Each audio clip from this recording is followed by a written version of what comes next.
The spiritual home, if you like, of Fanatec GT World Challenge Europe, powered by AWS. It all started here back in the BPR days, and the SRO Motorsports season kicks off this weekend with the first of the 5 endurance races.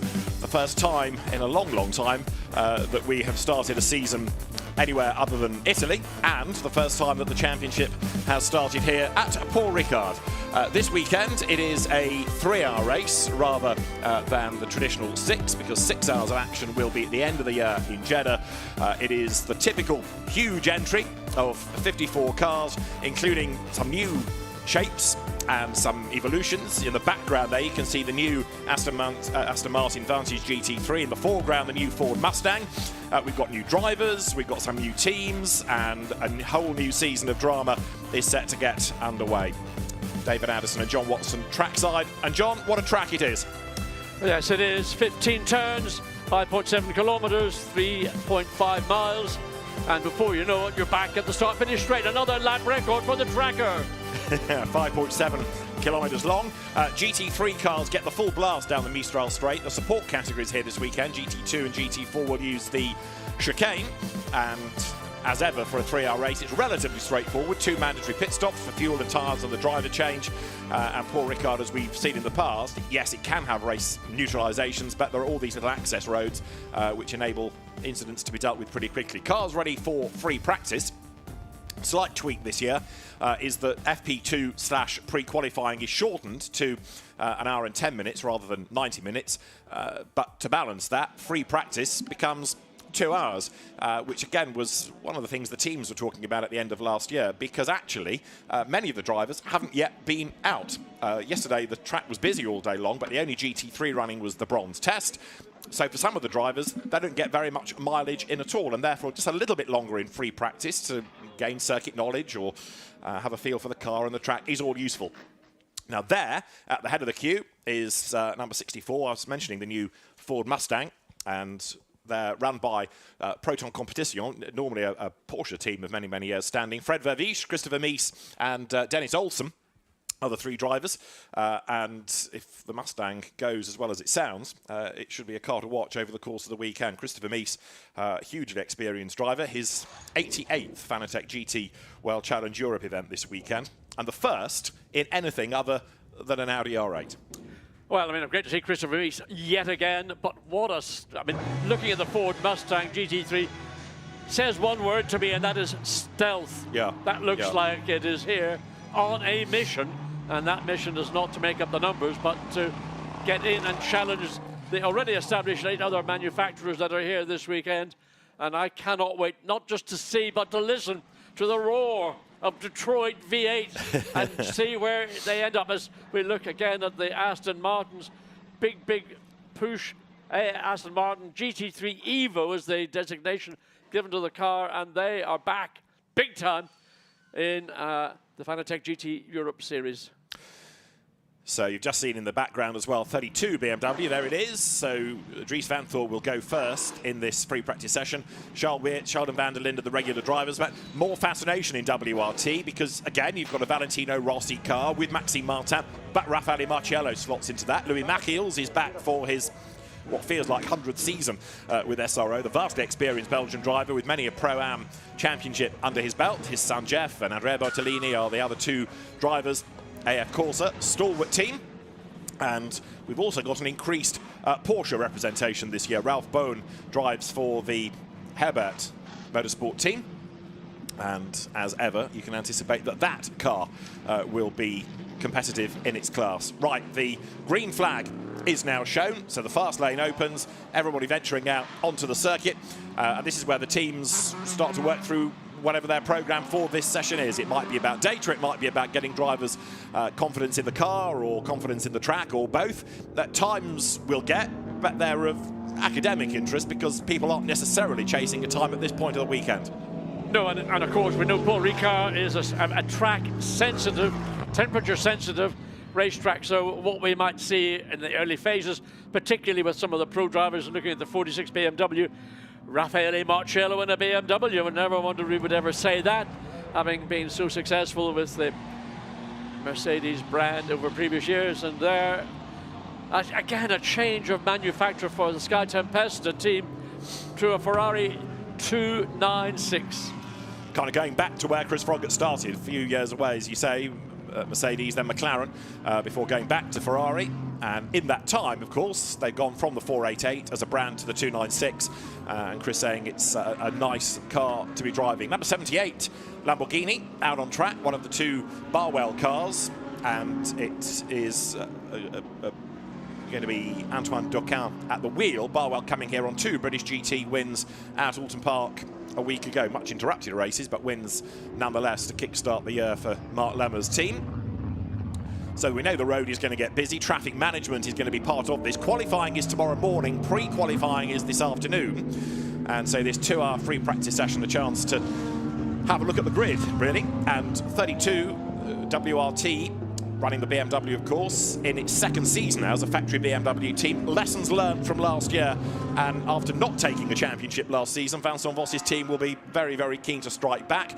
There, number 11 is one of these new Aston Martin Vantage GT3s, and the ComTU team operating the car, that is going to be another to keep an eye on, with Job van Outert at the wheel to start the session, ex-single-seater racer. So we're getting just about over half the field is now out on track as we look at the 32 BMW WRT entry. Dries van Voor behind the wheel, and clearly WRT with 2 very strong pro entries looking to take victory here for the brand and for WRT. But it's so competitive wherever you look across the 20 pro cars that are competing here or in fact it's 19 pro cars competing here this weekend. There is one of them that will definitely be to the fore as it begins to make its way onto the Mistral Straight. Watch again, track limits are going to be observed. You can notice the little marker boards at the exit of, as they come onto the straight. That corner has got an virage de la Sam Boom. I'm going to call it turn 6, it's a little bit less of a mouthful. And there, the foe and Aston in trouble already up against the barrier. That is Sam de Jonge in the ComTU car. He has gone off at L'Hotel.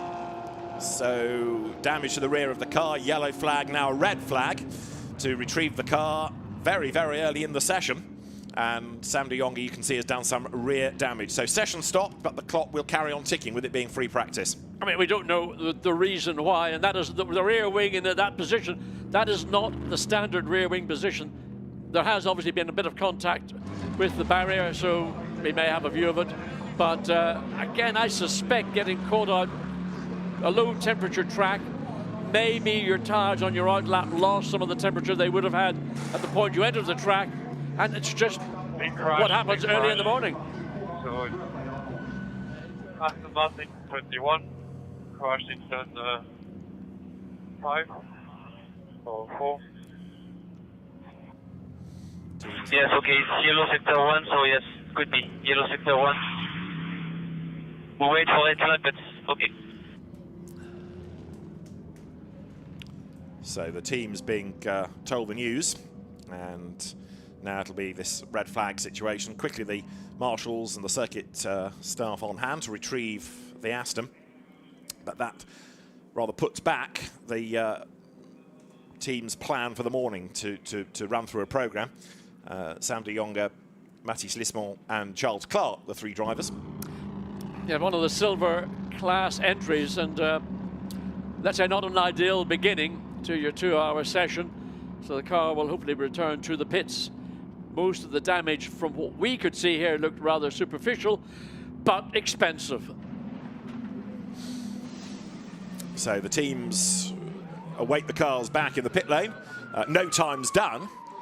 Ahmad Al-Hati making a return to GT World Challenge Europe Endurance Cup, or the old Endurance Series, I think it was still called when he was last in it. If you remember, the Oman Racing Team car was a class winner in Pro-Am. I think Monza, I think Johnny Adams' heroics were the fastest lap overall, but it's good to have Ahmad Al-Hati back in the championship in the WRT run.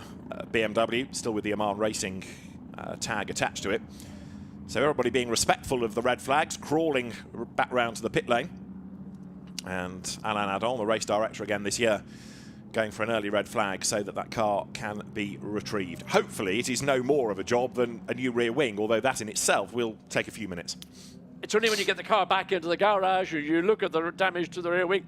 I looked at the rear of these Aston Martins yesterday as I was making my way in and out of the racetrack, and it is quite exposed because the diffuser comes quite a long way out from the rear of the car, more or less directly under that rear wing, so potentially a little bit more bodywork damage and aero damage to the back of the Aston. But again, it's up to the team to get the car back in, to have a close look around all the bodywork parts, carbon fiber parts, and then get the car recycled and back out. We've got to, well, we're just 6 minutes into this session.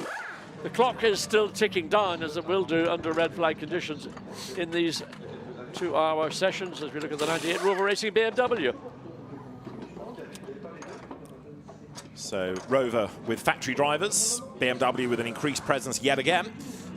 Rover Racing, we know, is a top team after its successes not only in the, if you might call, regular endurance rounds, but the Spa 24 hours, the crowd strike 24 hours of Spa. And it will be Max Hesse, Dan Harper, Augusto Farfus in that car that you're looking at, 998. Right to the pit lane, Antonio Ruskin has found Ahmad Al-Hati for us. Ahmed, we're having our first test of some on-track action now. What's the feeling around the team? Well, everybody's really excited to get going. We've been waiting a long time for this to happen and really excited. I mean, obviously I had a bit of a chance to go on the track yesterday, which was great for us because we got some track time. But we know how busy and how important practice is. And we're all, I mean, red flag within a few minutes. So we're just trying to work our own schedule and things get moved around slightly. But in terms of Jan's in the car, and then Sam, and then myself again, we just want to, you know, gel together for this amazing championship. Brilliant, thank you very much. So Ahmad Al-Hati, as I say, BMW driver for this season. The OQ by Oman Racing team, and he's joined by Sam de Haan and Jens Klingman. Ollie Milroy for Optimum Motorsport with the McLaren, outright champion Rob Bell and Mark Radcliffe, the other drivers in that car. Rob and Mark, regulars from British GT days together, and the car is going to be in the bronze category because of Mark Radcliffe's driver grading. Over its shoulder you can see one of the Porsches, the Rutronic racing car of Patrick Niederhauser, Sven Müller and Julian Andlauer. That's going to be competitive. We've gone green, as you can see, so the pit lane opens once more. In fairness, almost every car you can point to and say that's competitive, whether it's outright or in the respective classes, because again we have, of course, Pro, Bronze, Gold and Silver. Pit lane exit in the past in the 6-hour race could be a problem as light went into darkness. You just see how much drivers are respecting that demarcation white line. But in the hours of sort of going 7, 8 o'clock, 9 o'clock at night, as we saw previously in the 6 hours, drivers were drifting across that. Everybody being very respectful as they leave the pit lane, not to cross that demarcation line until they get past the end of it, and then they can join. There is that line, and you see everybody doing precisely as they are instructed. Oh no, the Lamborghini might have clipped it, and watch and see the BMW. Some of them are getting close to it, but nobody's so far drifted. Oh, I didn't realize, you know. Anyway, it's just it's a small issue that have big consequences come the race. And if you do transgress there will be a penalty, and that could lose you the race. And we're already getting reports of people speeding in the pit lane. Car 57, Dan Arrow, or Dan Pal as was, he has just been clocked at slightly over the 50 kilometres an hour limit, but only by 0.2 of a kilometre an hour. Right, so everybody venturing back out on track, trying to get warmth into the tyres, and we've had effectively 10 minutes of the session gone, but of course nobody as yet has done a lap time. So we're seeing on our timing and scoring lots of green sector times coming up, which indicates a personal best, but nobody has so far put a flying lap together, and because the cars had to go back into the pits under the red flag, nobody bothered, no teams bothered to take the wheels tires off, put them back into the tire blanket, so tires will have lost temperature. That's why the BMW was wandering around up the Mistral straight just to try and rebuild tire temperature as quickly as possible. Lamborghini versus Porsche out on track. Onto the Mistral they will go shortly. First of all, they've got to wriggle their way down through L'Hôtel and the Virage du Camp, Eindhoven, for the Schumacher CLRT squad. The CLRT bit familiar with, Comme-Ledegar racing team, but it's an amalgamation of 2 or 3 different squads to go into GT3 and GT4 this year. And Eindhoven, we know, is an absolute gun in a Porsche. We've seen him representing Turkey in the Motorsport Games and the FIA GT Nations Cup. He's a Porsche one-make championship winner, as well as a very accomplished Porsche racer in GT racing, and he's about to try and sort out the Mad Panda Mercedes as they go absolutely flat chat down the Mistral. Yes, it'll be an interesting, I think, event to see where the various brands stack up against one another. And we had a little chat yesterday with Jules Gounod, and you know, what can you say about Jules Gounod? And his success is phenomenal. I just see a little bit of debris lying off the side of the circuit there, like a wheel arch. It looks as though something had come off a car.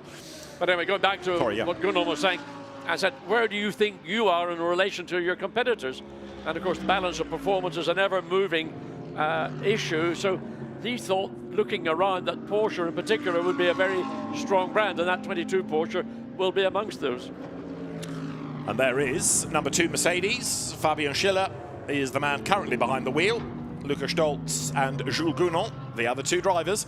Of course, without a Codis ASP in the championship this year, other Mercedes teams step up, if you like, to become top dog. And this is the MAMG Team Get Speed entry. Eindhoven has recorded the first flying lap time and has done a 1:56.256. Oh, what was it Jules Gounod mentioned about Porsche being quick? Look, it's only a single flying lap, 1:56.2. Nevertheless, it's a pretty impressive lap. And the 74 Ferrari Martin Bell has, well, that's up. Guggen's time has just been overtaken by another Porsche. So that's the 91 entry of Maurice Schuring. And then Fabian Schiller goes even quicker, 1:54, so he's quicker by a second, and then make that 6,000th, because David Perel's Ferrari goes second fastest. So, again, it's the first handful of laps. We've only had 11 cars over the timing line, and they're going to get lighter. The tyres are going to get warmer as this session wears on, but interesting to see who's quick from the get-go. Once you get tyre temperature at this sort of time of day, coming up to 9:15 in the morning, the track is quick now. Ambience low, so that gives a little bit more horsepower, and you've got good aero downforce as well. So fresh tyres, and Philippe Eng in the BMW, the 98 BMW, has gone even quicker than Fabian Schiller. So again, by only what's a quarter of a second, which is actually, by the judgment of lap times, pretty close. So a good effort indeed as 007 Aston Martin makes its way around the final sector of the circuit. So Philippe Eng's BMW the fastest, Fabian Schiller doing an absolute best in Sector 1, but there is 007, the now traditional Aston Martin number. Even though in the Fleming novels, James Bond started in their Bentley as his road car.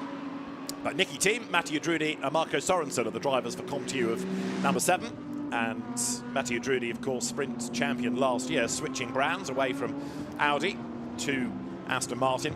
Audi Sport having wound down much of its activities. There are still Audis in the championship, and there are still a small number of Audi drivers on the payroll. Riccardo Fella, for example, is one, and he's still been placed in an Audi for this year. But some of the other drivers inevitably have had to switch brands. How the Audis are going to be, how competitive, remains to be seen. But bet against them at your peril, because we know they are reliable cars. The fascination of how the new Aston is going to go, well, we'll learn more over the course of the day. Well, I mean, it's a heavily revised Aston Martin. We see it now on screen, and Matteo Drudi amongst others. So you would have to think the combination of what Aston Martin have done, the development and drivers of that quality, Matteo Drudi, they're going to be a brand challenging throughout the season. There's not going to be high points and low points. They're going to be at the front all the way through. So through the traffic goes number 7 Aston, and it is Mattia Drudi at the wheel of the car, and it is 20th fastest thus far, but of course it's early days in the session yet. Yeah, so we want to see where Max Hesse has just popped up into 3rd in the BMW. So BMW is presently 1st and 3rd quickest with the Mercedes of Fabian Schiller splitting them, then Frank Pereira in the first of the Lamborghinis, David Perel in the first of the Ferraris, and Dennis Marshall in the first of the Porsche, followed by Dean McDonald in the first of the McLarens. So great variety, illustrating how the balance of performance works to try to equate all these different shapes and sizes and transmission configurations with some front, some rear-engined cars, some turbos, normally aspirated, all part of the great mix of GT3 machinery. And BMW still topping the times, courtesy of Philip Eng, but only by a tenth of a second. Right, Mathieu Drudy goes through, and he's up to 11th then in number 7 Aston Martin. Continue a squad defecting from Audi and announcing well before the end of last season its intention to run with Aston Martin. And Aston also very excited about this new Vantage GT3. Johnny Adam was saying to me at Alton last week, it's much more AM friendly. And now that there is only GT3, if you like, there isn't GTE in the World Endurance Championship, Aston can concentrate all its resources on a GT3 program and looking forward to good results across the board this year. Now for Sky Tempesta Racing in this return to Ferrari, Eddie Cheever is at the wheel, yet to do a lap time, but he's about to counter that as the Sky Tempesta Racing entry, run again by AF Corsa, comes up, breaks the beam, and Eddie Cheever goes through. Up to 8th position. Good effort. Excellent. Dennis Marshall currently just one position ahead. He's got purple sector 1, green sector 2, so potentially Dennis Marshall's going to launch himself up into the top 6 when he comes across start-finish line.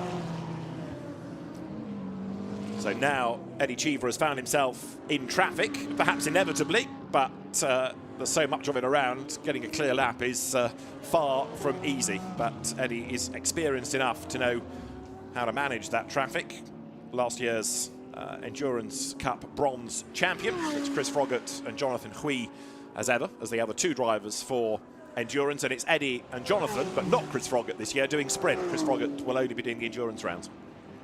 The Ferrari 296, I believe, is a very, very good car across all brands and all levels, grades of drivers. So I think that Sky Tempesta might feel actually a little bit more comfortable. They've been at McLaren, they've been at Mercedes, but they've come back to almost their spiritual home with Ferrari, and look forward to seeing this car running again at the front in this class.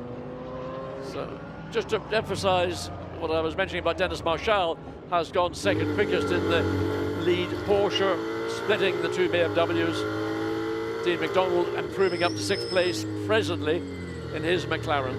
And here, look, Eddie Cheever struggling to find a way through the traffic because getting a little bit crossed up ahead. That Lion Speed Porsche, the Patrick Comte Bastien Bus car, it was very, very wide over at La Beauce, and Eddie Cheever just can't wriggle a way round. Now he can, I think, going down towards the Virage du Pont, but that was not an easy pass. No, and these cars are now large cars and they fill a lot of the racetrack, and the only way around a car is sometimes to go offline, and the offline may not necessarily be very clean right now. In the background you can see the Rover BMW, Philip Eng at the wheel, Nick Yellerly one of the drivers of that. He's in the pits with Antonio. Nick, the car's looking really competitive today. Yeah, so far so good. Obviously very early days in free practice, so we'll see how the weekend progresses. But we had a good test here a few weeks ago, so trying to build off that, of course, and yeah, we'll see where we end up. Do you think the BMW has what it takes this season? I would like to think so. If we can continue from our pace and performances last year, then obviously we should be running at the front. We have different competition in different areas this year, so we'll have to see. Obviously very early days, but yeah, the hope is from everyone on the BMW side that we're at the front where we belong. Brilliant, thank you very much. Copy, you stop on your mark, you had a track limit turn 3, track limit turn 3.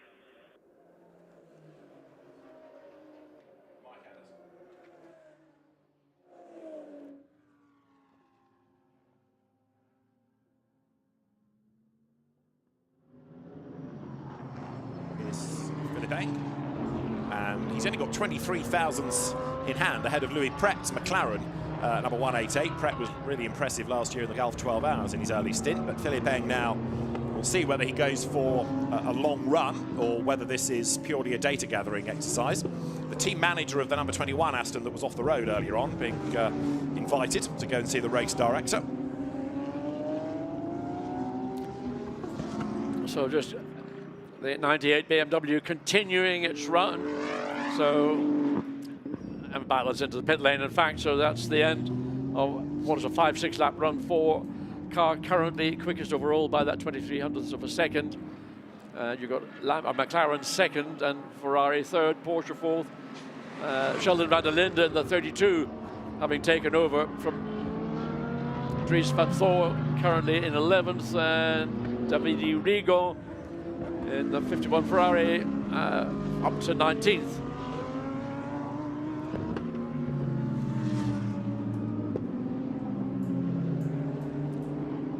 So there is the 46 BMW.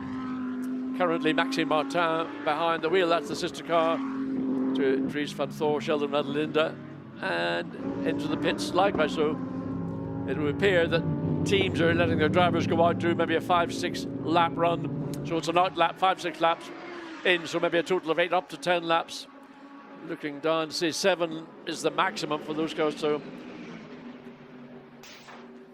come in and do a driver change, as we've seen with the 32. Sheldon van der Linde has taken over that car. Maurice Scheuring gets away, new to GT racing, having been a rapid Porsche Super Cup racer. More and more pit stops now cycling through, which enables the teams to put different driver on board.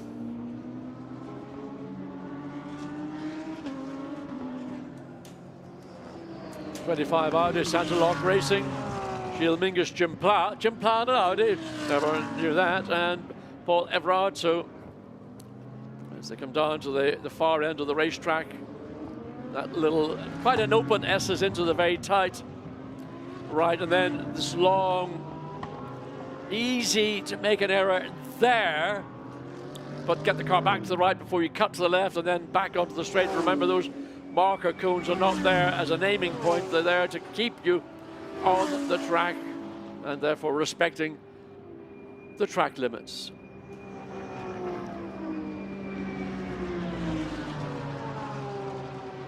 So having touched on Audis, there you can see 25, which is the Santalot car.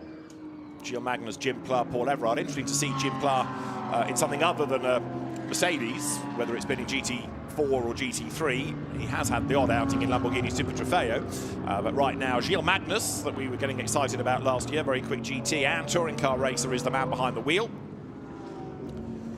And as I said earlier on, don't write off Audi, because these are experienced teams. Santalot, for example, knows exactly what it's doing with this car. Santalot has been a team that's won the Spa 24 Hours in the past, so ignore Audi at your peril. And in the Gold Cup, Gilles Magnus carving his way there through the traffic. Yes, a neat overtake on a car that was running a little bit slower than the pace of Gilles Magnus in the Audi. And I mean, while there is no direct sort of factory associated teams running in the manner we have seen them in previous seasons, as you point out, David, it's a very well sorted, a massive amount of knowledge and information regarding what they have to get the best out of an Audi. And I mean, I don't think anybody's going to be surprised to see an Audi standing in the winner's podium at any of the 10 rounds we're going to see this year. There's the Ford, and look at that. Look at, not forget, look, listen to that thunder. And that's a car that's only going to get better and better and quicker as it becomes more developed. Dennis Olsen, former Porsche racer, Super Cup champion, IGTC champion, of course. He's the man behind the wheel of it. And Proton, the team operating the car, also moving from Porsche. So clearly has seen the potential of the Multimatic assisted Ford. Dennis Olsen coming up towards the end of the lap now. Well, I mean, Dennis currently is 45th, but it's all irrelevant. It's just this is the first run for the car in this 2-hour session. He was going to come up across the start-finish line, and we wait to see where Dennis, if he moves forward, which I would anticipate he will. And it goes well. He goes up 3 places, up to 43rd. Makes a move up the inside as a car just having come out of the pit lane. But I would anticipate to see a lot of progress from the Proton team with the Ford Mustang as it is evolving. Listen to that. I mean, isn't that magnificent? You think you're at the Daytona 500 and that thing rumbles by.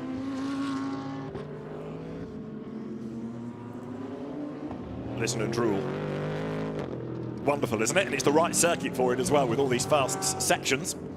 So number 64 rumbles on.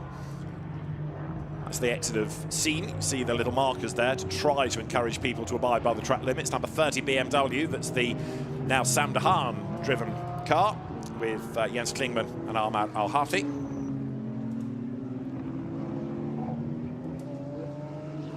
Sam de Haan, who we've seen in the British GT Championship, in International GT Open and in Fanatec GT in the past. That car is 26th in the times, with still just over an hour and a half of the session to go. So the drivers, as we've been making the point, cycling through. Others in the background dive for the pit lane. Now, when you see a car going into the pit lane at pace, you think, what's happened? Has it gone off track? Yeah. It's just the pit lane exit, or sorry, the pit lane entry is just they come into turn 14, and that is the Village de la Tour.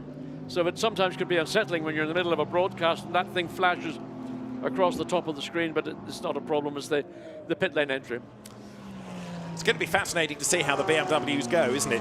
Particularly the WRT cars, because Rover looked to be slightly stronger as a squad last year, whereas WRT was learning about the BMs. But with a year's mileage under its belt, then expect wins of races and titles. They were good in gold, of course, last year, the WRT BMWs, and in the Silver Cup too, but not necessarily the success in the outright competition that they were anticipating. This car then, that Sam de Haan currently is hustling along in, runs in the Bronze Cup. I think one of the issues that WRT found going from Audi to the BMW brand was they're diametrically opposite in terms of the configuration of the car. One was the mid-engine, rear-engine Audi, one was the mid-engine, front-engine BMW, and how the two brands performed in terms of the feedback the drivers were getting, how they treated their tires, and it was a vertical learning curve for WRT. And the Audi was a kind of car that would turn on a dime, very quick turn in, so the drivers are accustomed to that. And then with the BMW, it's a different characteristic, so they were trying to engineer and learn at the same time, and I have no doubt with the benefit of a season's racing behind them, they will have a car which will be consistent and more to the liking of the sort of the incumbent drivers in WRT. And of course, some of those drivers new to the team. They're learning the car, they're learning the culture, and WRT anticipate more success from this year. So Sam de Haan up towards the timing line. It's good to have Ahmad Al-Hati, the Omani driver, back in SRO GT racing this year. And Sam de Haan goes across the line. Actually, at the moment, relatively few improvements are being seen. Dean McDonald had done an absolute best sector and then pitted at the end of the lap. But you get the feeling now that people are settling into a run, into a programme.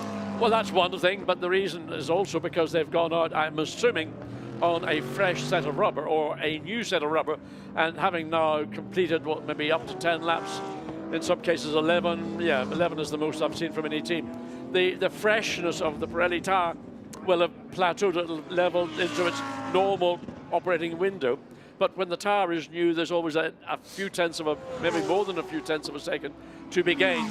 So everybody's now found that sort of plateau, and they're going to have to work around what they're going to have to deal with when they come to competing in the 3 hours on Sunday. If you have a look at the timing tower there, you've got the overall order.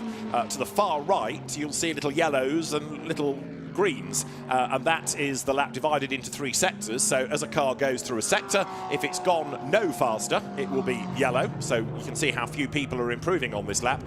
Whereas Mirko Bortolotti has a green next to his name, and also Antoine Doquin has a green. That means they've improved in that sector. So really you're looking ideally for purples, but green at least shows they've improved over their earlier best in a given sector, and yellows illustrating what I mentioned a few moments ago, that people are at this point not really improving. There are 1 or 2, but the majority settling into a rhythm, into a run, including Ollie Milroy here, who's at the wheel of the Optimum Motorsport McLaren, coming up to the Virage du Pont once more.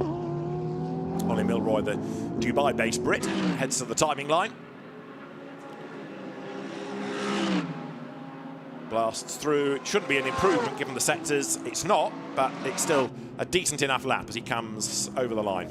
Well, having had the first driver in each of the teams go out, as we see the 93 Sky Tempesta Ferrari rejoin the circuit, the second and third drivers are getting in on the essentially same set of tyres that the car would have started the session on, so they're not getting the benefit of that fresh rubber that the initial driver would have done.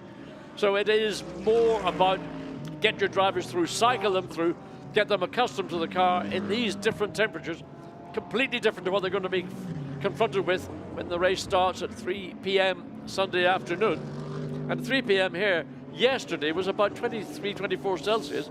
Right now it's certainly well below that. Yeah, it's a bright sunny morning, and yesterday, as John rightly says, very warm indeed. Daniel Morad here, the Canadian driver, is at the wheel of number 48 Mercedes, which is 13th in the times, and is, at the risk of sounding like a stuck record, yet another car capable of taking honours this weekend, because not only is Daniel very good, former single-seater racer, but he's got Lucas Auer and Mauro Engel as the other two drivers. And it's in that colour scheme that's carried success, whether it's been at the Nürburgring 24 or the FIA GT World Cup at Macau last year, driven by one R. Marciello, who now defects to BMW. But the livery is a successful one, and will no doubt the Manfilter colours gain more success this year. Yeah, it's the Winward Racing Mercedes. So no improvement, or not even matching or establishing a personal best. Forget about purples at this stage. We're not going to see, I think, many more purples until, if anybody is going to put on a fresh or a new set of tyres towards the end of this session, which I don't see, frankly, there'd be any great purpose in doing. Maybe later in the day, when you have that pre-qualifying session, people might think about it, because, but remember also, qualifying is on Sunday morning. So if the pre-qualifying session is going to be probably similar sort of times to where we would be at the early part of the 3 hours. Mauro Engel talking to the team, studying the data coming through on the screens. There is the 46 BMW. Who have we got behind the wheel? It's still Maxime Martin. He started on this car and he's still behind the wheel. We've had 52 cars venture out for the morning, and 54 are on the entry list. So we've still got 1 or 2 that haven't been found as yet. But Maxime Martin here drops down towards L'Hôtel and then towards the Virage du Camp. The familiar now Valentino Rossi number and livery, and Raffaele Marciello joins the team. Now, 3rd season of GT3 racing for Valentino, 2nd in the BMW, so there's continuity with the team, there's continuity with the car. He's done a lot more mileage. He had that class win at Le Mans, he had the outright win last year at Misano. It's going to be a different Valentino Rossi coming into the championship this year. Seasoned, I think, is the word I would choose. Yes. So he's had the benefit of 2 seasons and that extremely emotional victory at Misano. So I think that he is coming of age as a GT competitor, but he's got big opposition. He's got big competition within his team. Maxime Martin, presently behind the wheel of the 46 BMW. But everybody will want to see, almost, you might call him a magician, Raffaele Marciello, who was just maybe the outstanding competitor and closely challenged by Jules Gounod in competition over the last 3 seasons behind the wheel of a Mercedes. How will he make the change to the BMW family? I mean, certainly Raffaele has already done a good number of miles. He's had a WEC outing, he's had a British GT outing, so he's getting up to speed with the car. Maxime Martin knows it after a couple of seasons of racing. He's been a BMW factory driver in the DTM, he's been an Aston Martin factory driver, now back to BMW, and very accomplished GT racer, Spa 24 Hours winner, for example. So Maxime Martin being given the lion's share of the duties early doors, at least in this session. That last lap was a 55.3, slightly down on his earlier best, and they're in super slow-mo, rattling over the curb, John. Yes, and again, you see that little bit of oscillation as soon as you get near the curb. The Pirelli tyre, it's putting a huge amount of load. This is the first sector of the racetrack. Not quite so noticeable there, but it was the unloaded inside wheel going into that sort of a open chicane. So Maxime Martin continues happily along his way. And I mean, I suspect right now this is all about gaining information for the team. It's more duration running. Currently 14th quickest, 154.4. And that super slow-mo shot, I love that super slow-mo shot. It really illustrates how much torture you can put into a race car by using curves. another of the rapid Mercedes, is another new team to the ranks of Mercedes-AMG this year. Boots and VDS, so Cesar Gazo, Rui Miojas and Aurelian Panis, the three drivers of this car. Cesar Gazo, the man behind the wheel, another ex-GT4 racer, having stepped up to GT3 machinery. Boutsen switching from Audi to Mercedes-AMG for both endurance and sprint. Good names for the Sprint Cup this year. So Boutsen learning about the car. Of course, many of the teams, if not all, were here in March for the so-called prologue, the test. And the Mercedes coming up towards the end of senior. So it's not as though they haven't had any running around Paul Ricard, but some teams still doing deals at that point. So some of the drivers may have been secured after that couple of days running was achieved. Currently 35th quickest, and just making for the Aston Martin to slide up through the inside and then just follows through. So, as I say, what drivers are doing, what teams are doing is not relevant to what we might see in qualifying on Sunday morning or the pre-qualifying session later on this afternoon. So just send your drivers out and allow them to get a decent run in this 2-hour session and extended by 30 minutes from previously. It takes a little bit of pressure off the team to allow their three drivers to get a decent run and not feel that I've got to get through my run as quickly as possible because my mate needs to get his 5 or 10 laps in. So Cesar Gazo through once more in number 10 Mercedes, which is a car that runs in the Silver Cup. In those familiar Boots and VDS colours. Cesar Gazo, French GT champion in his class, 4 years ago now. And that's a look onto the Mistral. Bit of rubber having been junked coming into senior there, you can see. As Christopher Haase blasts into view. No GT race, it seems, will be complete without Christopher Haase. He is still in an Audi, and he's on for his 41st Endurance Cup participation, 41st consecutive Endurance Cup race this weekend, which equals a record that was set by Andy Soucek. But Christopher Haase comes through. Now, it's like putting on an old cardigan for him, isn't it? Back behind the wheel of an Audi. Yes, I mean, it's familiar territory, and you know you've got a competitive car. You know that the knowledge that the team has is sort of already in the, if you like, call it the storage that the team would bring with them every race. So Christopher Haase just runs a little bit wide on the exit as we look at the Mercedes following. So wait and see whether there's any, I mean, it's irrelevant, frankly, whether there's an improvement or not. So it comes across the line, still remains in 44th on a 1:55.8. So BMW, McLaren, Ferrari, Porsche, BMW, Mercedes is the top 6 currently, as Christopher Haase accelerates on and doing much of the prep work really in that car, ready for the rest of the weekend. It's run by the Tresor Attempto racing team. It is Christopher Haase, Alex Arca and Ricardo Feller. That's a good combination of drivers. David, it's a stellar combination because, you know, while people are looking at saying, oh, Audi no longer a competitive force, I disagree totally, because it is it's a competitive car. You've got 3 top-line drivers, GT drivers, behind the wheel as we look at the maximum speeds. Wow, Dennis Olsen and that thundering Ford Mustang, 282 kilometers from the Porsche of Galvin. Wow.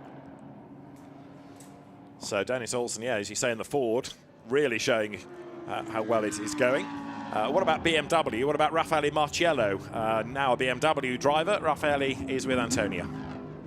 Now, Lello, you're new to the team and part of an incredible driver lineup. What's the mood among the team today? I mean, we're having fun all together. For sure, we have to perform, but it's early days. So I mean, let's see how the truck develops. But I mean, the lineup is great. The team for sure is one of the biggest team in the championship. So we have to do well. How are you finding the BMW? Is it a big change? No, I mean, it's not like a completely huge change. I mean, it's always a front engine car. So for sure there are some similarities, something is really different, but you just have to get used to it. It's always a car with 4 wheels, so I mean, you have to push. Do you think you've got a good chance of snatching that championship this year? Obviously, the Mercedes has been very strong in the past couple of years. I mean, I'm not the only one that wants to win, so we have to work better than the others, and then let's see. Brilliant. Thank you very much. Best of luck. Just listening to the commentary or comments, I just wonder what information and insight that Marcello can bring to WRT from his time with Mercedes, because they are both what I call mid-front engine GT cars, but perform in a different way. So, I mean, Raffaele was out last weekend at a rather sodden open park, and I watched some of that race, but he didn't make the kind of progress maybe he would have expected. You were there. Yeah, I think partly qualifying was not easy. And Alton being a narrow circuit, overtaking wasn't that easy. But yeah, I think Raffaele was a little bit disappointed, to say the least. Nick Yellerly has just got out of the car that's fastest, 1:54.090 its time. And Valentino Rossi has taken over number 46. You just saw it leaving the pit lane a moment or two ago. But yes, it'll be interesting to see, as John suggests, what knowledge of how to beat Mercedes Raffaele Marcello can bring, having been so associated with the brand for so long. Al-Faisal Al-Zubair, number 777 Mercedes, coming up towards Senior. On an outlap, there he goes. And that car is currently 34th in the times, the Almanar Racing entry that is shared by Dominic Baumann and Mikael Grenier. And letting the traffic go as he gets himself up to speed. Yes, good use of the mirror, saw the quicker car coming and made room, let it slip down the inside, and then he can follow through.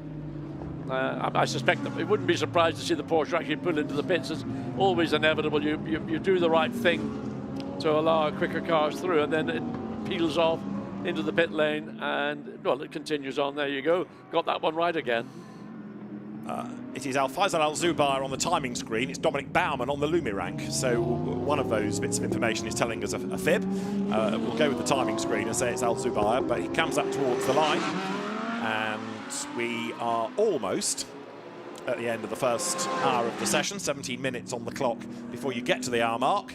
But still quite a lot of mileage for the teams to do, as Treble 7 Mercedes comes in the traffic, but getting up to speed now, out of the Verrières S's, and then down towards the L'Hotel corner. And you can see that now he's getting into his stride. Al-Zubair is catching back up to the traffic that he let go on that outlap. Yes, and actually not a bad thing, because it means he can now, he's got a car to focus upon, rather than being the car that was being focused on. So sometimes it helps you build your own pace. Number 12 Aston next to the line. So the ComTU entry of Esteban Mutt, Nicholas Bart and Sebastian Ogard, the three drivers. Esteban Mutt being a late switch, replacing Finlay Hutchison, whose name was on the original entry list for that car, but Esteban Mutt taking it over. The quick Belgian driver, one to watch potentially. In fact, so many of them are ones to watch potentially. Esteban Mutt, who we've seen both in esports racing and GT4 cars and DTM Trophy in the past, now stepping up into the big league of GT3. And with the ComTU team learning about the Astons as well, expect steps forward to be taken over the year.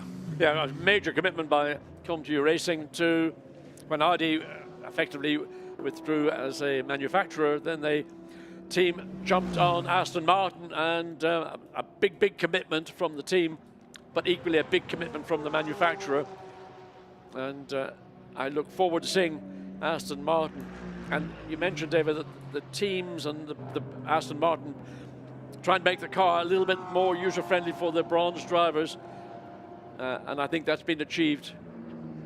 Again, another thundering V8 as it comes down into this corner, which causes in the past so many issues.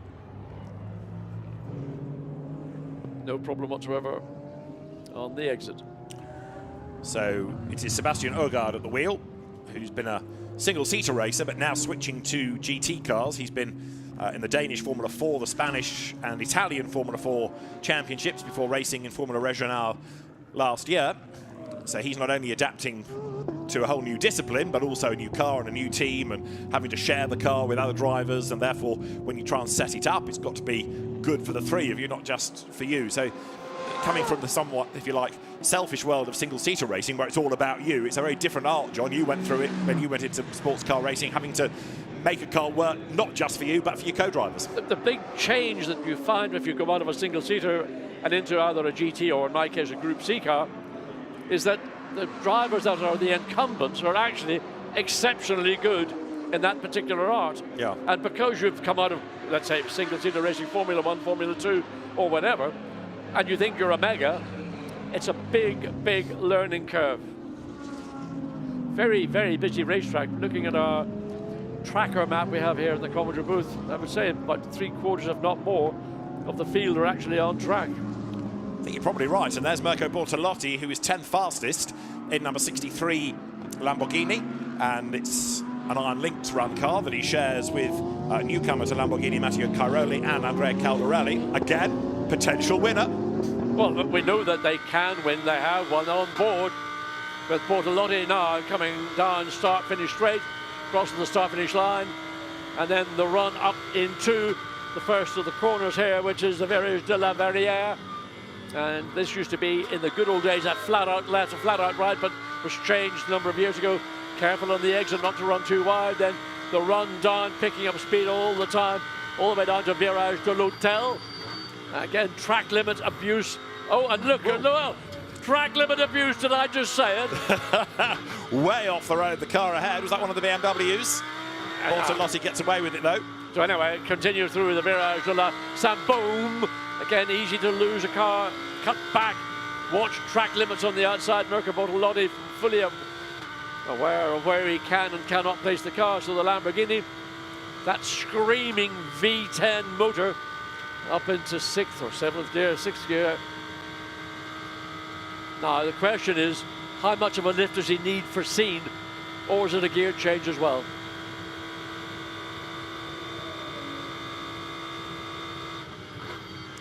It's both. So lift off, down one gear. It's economical on the exit of scene, then down into this very, very long double at Busset. High, says really high, then drops down to make that second apex. I gave him the best straight line off the corner, then up into Virage de la Tour. Always a frustrating corner, you never can get the power on. You're always waiting, then quick flick back as you go through. This is the Virage Bandor, then into de la Tour. This is de la Tour we're in now. And then the final corner, the Virage Dupont, turn 15 on this 15-corner racetrack.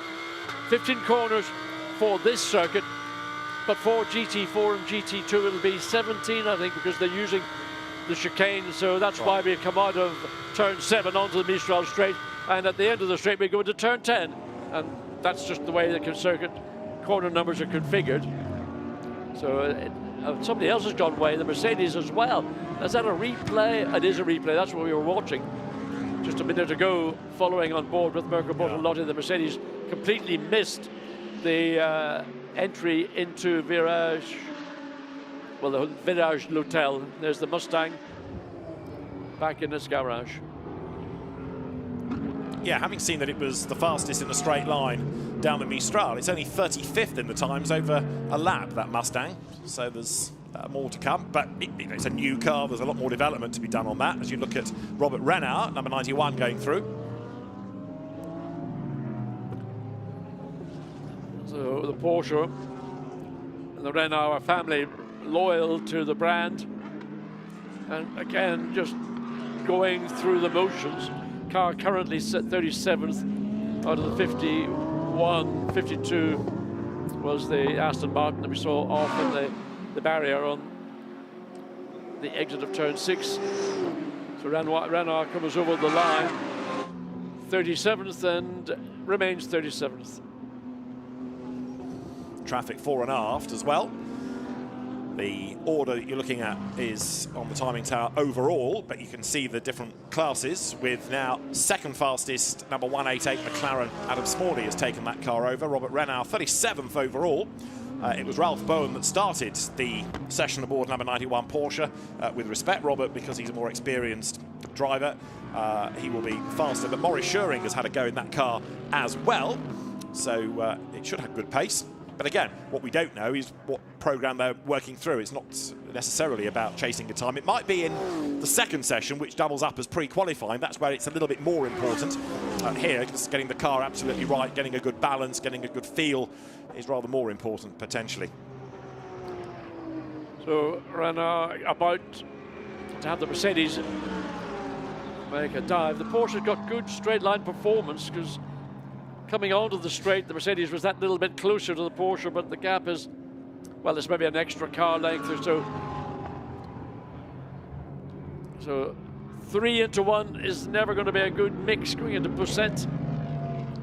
So Porsche stays low and makes the pass. The Mercedes stays high to make the pass on the exit to try and slip up the inside. And has he managed it? Yes. So that's looking ahead, looking not just on the back of the car you're following, but looking forward to see where can I place myself to gain an advantage coming off Pousset on the run up to the Virage de Bendor, which is turn 12 on the map. So Renard now clear of the traffic towards Virage du Pont. In the background, others bail for the pit lane. So the Herbert Motorsport Porsche, the Renard's team, and that car in bronze. Raffaele Marciello looks on. It's not overly busy this morning, but here Maxime Martin enjoying life as you look then at number 159 McLaren out of the Garage 59 Equipe. Dean McDonald, Benjamin Goethe, Tom Gamble, McLaren factory driver. They're the three driving that car this year. It is 8th. It is Benji Goethe at the wheel, and he comes with an ever increasingly impressive CV. He has matured and developed greatly over the time he spent in GT racing. Yeah, basically, you say he's growing up. Yeah, I suppose that's right. And that just gets older. I mean, he's still a young man, but gets maturity with every season. Dean McDonald was in that car initially, and Dean McDonald was one of the top 6 drivers. The car currently is 8th overall, but Dean McDonald did an excellent job in his opening stint. He's on board with Benjamin Goethe coming up into scene. Ooh, snap of oversteer, never comfortable. That's the quickest corner on the circuit. So having to runs again very high, then to make that cut down and straighten out as soon as possible the exit of Pousset, and then up into the Virage de Bendor. Seemed to struggle to get the car to bite there. Yeah, it's the front end. You can't get the nose to turn, and it's been an issue where McLaren have worked hard to get the front, particularly if the tire temperature is not up to its operating temperature, to get it to turn when you turn the steering wheel, rather than having the front skid across the stop surface. So anyway, Benjamin Goethe comes across start-finish line to go on to another lap. That last lap was a 155.7 against the best lap set by Dean McDonald of a 154.3 somewhat earlier, as we come up 7 minutes away from the conclusion of the first of the 2 hours here this morning. So down on the exit of La Barrière, and you come down now to the Virage L'Hotel Watch here. So again, using the car within track limits. So driver change at Saint-Elot. Jim Clark's car is there, and in that herringbone formation during a session like this, when the cars apart, they've got to be at that 45-degree angle. Over the shoulder of 25 is 26, which is Alban Varuti's car that has not yet been out, actually. Ivan Klimenko, Ugo de Wilde, the other drivers. So 25 we've seen on track, 26, the silver Audi in the background. That, as far as I can tell, has not yet ventured out, and that puzzles me, given that we've had nearly an hour. Mad Panda, number 90, and whereabouts are they? Well, it's currently 39th quickest. Ezequiel Perez compact behind the wheel. There he goes, cross start-finish line. And again, it's the graphics on this particular car that always make it stand out from the rest. I mean, you think Banksy's had a hand in coming up with the graphics this year. Even more complicated, but nevertheless, I find just creative. Yeah, the Argentine driver Ezequiel Perez Compact, and it is a team based near the Barcelona circuit. And they've been a busy team, not only in this, but in International GT Open in the past. So Ezequiel Perez Companc with Patrick Assenheimer this year. Just the two drivers in that car, and it is Companc behind the wheel, as you can see. It runs onto the Mistral straight, and the familiar Mad Panda brand, still the origin of the team name is a well-kept secret, but it's a Silver Cup car as ever, and all of that grunt being put to good use, blasting down the Mistral straight. Yeah, I think that Mad Panda are very happy with what Mercedes have provided them with. It's a car that we know is an overall race winner. It's a great car across the different categories of driver. And Ezequiel Perez Companc, I think, has found a natural home within the Mercedes-AMG family as he continues around, just getting information, just dialing himself back in. I mean, he was here for the prologue somewhere mid-March, but temperatures when teams were running were considerably lower, and track temperature as well as ambient, than we are seeing and will see later this morning and certainly this afternoon. To the timing line comes the Mercedes then. It won't be an improvement, as you can see the sectors are down, but again it's about mileage, it's about a balance in the car at this stage, and as John made the point a little while ago, kind of recreating the conditions for qualifying tomorrow. Santalok, there are one or two slightly concerned faces. Yeah. Paul Everard is aboard 25, and 26 still hasn't been out, look. And there's not a vast amount of urgency surrounding 26, but some furrowed brows nonetheless. It's one of those things we go, yeah. Is there an issue, or is there just a strategic reason as to why that car has yet to take its stint on the circuit? Gilles Magnus there talking to the team. Sebastian Chetai's team, but Jim Pla wanders over for a look. Paul Everard, most recent driver in number 25.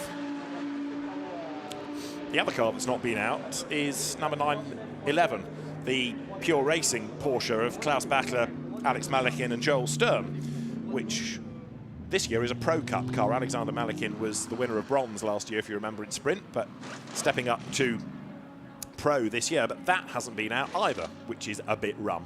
Yes, I don't know why. That's, again, a Pro car that's liable to be pretty much in the top of its category as we look at. Vincent Abril now in a Ferrari. Vincent has been away for a couple of years, returns, one of the drivers who is most expressive. When he wins a race, he's just, his joy is overwhelming. And he is overwhelmed sometimes by emotion when we see him on a podium, but a great competitor, and good to have him back. Yeah, it is, absolutely. In this AF Corsa run car, Thomas Neubauer moving from Mercedes, and David Vidal is moving across from single-seater racing, make up the driver combination of the 71 Ferrari from the Pro Cup. Vincent Abril, 31st in the times currently this car. Vincent Abril behind the wheel of it now. The best lap is done, it's a 55.0. We still have, just to illustrate how almost insanely competitive this is, the top 30 cars, 30, covered by just under a second. Well, it's only the beginning of the year, David. I mean, expect when you get to Spa, whatever the entrants are there. Well, of course, Spa's a different racetrack. Maybe not a good comparison. No, and it's amazing. Just, I think what it sums up is just how successful the whole balance of performance formula is. That you've got 9 manufacturers here this weekend with totally different configurations across those 9 manufacturers. That 30 of them can be covered by less than a second. I think it's remarkable. Personal best for Vincent in that middle sector. So maybe we'll see a small improvement from the 71 Ferrari in the Curie-Francorchamps yellow and red colors. As the great Belgian Ferrari entrance all the way through the 60s, 50s maybe as well, 60s. Comes across the line. Up to 28. Yeah, that's an improvement. So Vincent green in sectors 2 and 3, and that's always nice to see as we look at the Mercedes, a lovely slow-mo. That's Al Faisal Al Zubar again. See the low curb and how the cars use that. It's that hop, skip and a jump as they ride the curb, and the inside rear wheel actually clear of the ground. Oh, 26 is about to rev up and get on the track, David. It is a late arrival at the ball, as it were, but with an hour gone, 26 is set to go. So no reason we've been given as to why that car. Well, we've still got 1 hour remaining, but all three drivers will. It'll be interesting because that car, certainly within its category. Look at us, 26 is silver. So it'll be on fresh tires. So where they will be in relation to where their competitors are, as we look at. This is the long view looking up to the entry into scene. It's Laurin Heinrich, yeah, in the Porsche that we saw Anton Guven drive at the start of the session, the Schumacher CLRT car. Dorian Boccolacci, the third driver. Laurin Heinrich, another man with huge amounts of Porsche experience and success, being 2 years ago, Carrera Cup Deutschland champion. So Laurin Heinrich, who was star of the Pro Esports Championship last year, coming up towards the end of the lap. And Laurin Heinrich, he impressed me big time with his drive in the Spa 24 Hours last year. And continuing on with the Porsche brand, comes final corner. Look for an improvement, probably not. Yeah, I think the sectors are down, aren't they? So Porsche breaks the beam, goes across the line now. Right, let's try and find out why 26 Audi hasn't yet been out. Ivan Klimenko is with Antonia. He might be able to tell all. So, welcome to GT. It's your first season. What's your experience been so far? It was quite good. My first experience in GT World Challenge and overall in GT. Feels quite good. Trying something new with the car and understanding how to drive it. And the car didn't go out for the first hour of free practice. Is there a reason for that? What's the thinking behind that? I mean, it's quite a lot of traffic here, so it's quite difficult to manage, but just need to be a bit more focused and passionate with everything. So absolutely, that's perfect. Thank you so much. Not quite sure what to read into that. I think there was a case of not answering the question. Yeah. Or maybe he didn't understand the question. But it's interesting. A car can sit out. It's not mandatory to go out. So they just said, look, I understand. There wasn't any particular problem, but maybe it could have been something like a transponder that the team wanted to rectify because you need the transponder to send information. So there is the 777 Alfail Al-Zuber back into the pits. Dries van Voor, by the way, in the 32 is back behind the wheel of the BMW, and suddenly that car is one of the very few cars that's gone quicker. Not surprising, Dries van Voor behind the wheel, but he's not the quickest of the BMWs. It's actually the third quickest. We've still got the 98 ahead, then the sister car, the 998, which is Augusta Farfus behind the wheel, and then Dries van Voor popping up literally in the last lap up to 7th. Augusta Farfus, 5th fastest, number 998 BMW, goes through. The car operated by Rover Racing, even though it's not in the Rover colours. It's Dan Harper, the reigning British GT champion, and Max Hesse, who are the other drivers of that car. I think it was Dan Harper's time that put it 5th earlier on. And Augusto Farfus, massively experienced driver, whether it's been in GT3 racing, in GTE, single-seaters before that. He was a Formula 3000 champion. And he's been a loyal servant of the BMW brand for a long, long time now. Yes, indeed. Another driver from Brazil who made their way across to Europe to create a career for themselves. And he's had a wonderful career, and particularly with the BMW family, well embedded into the team.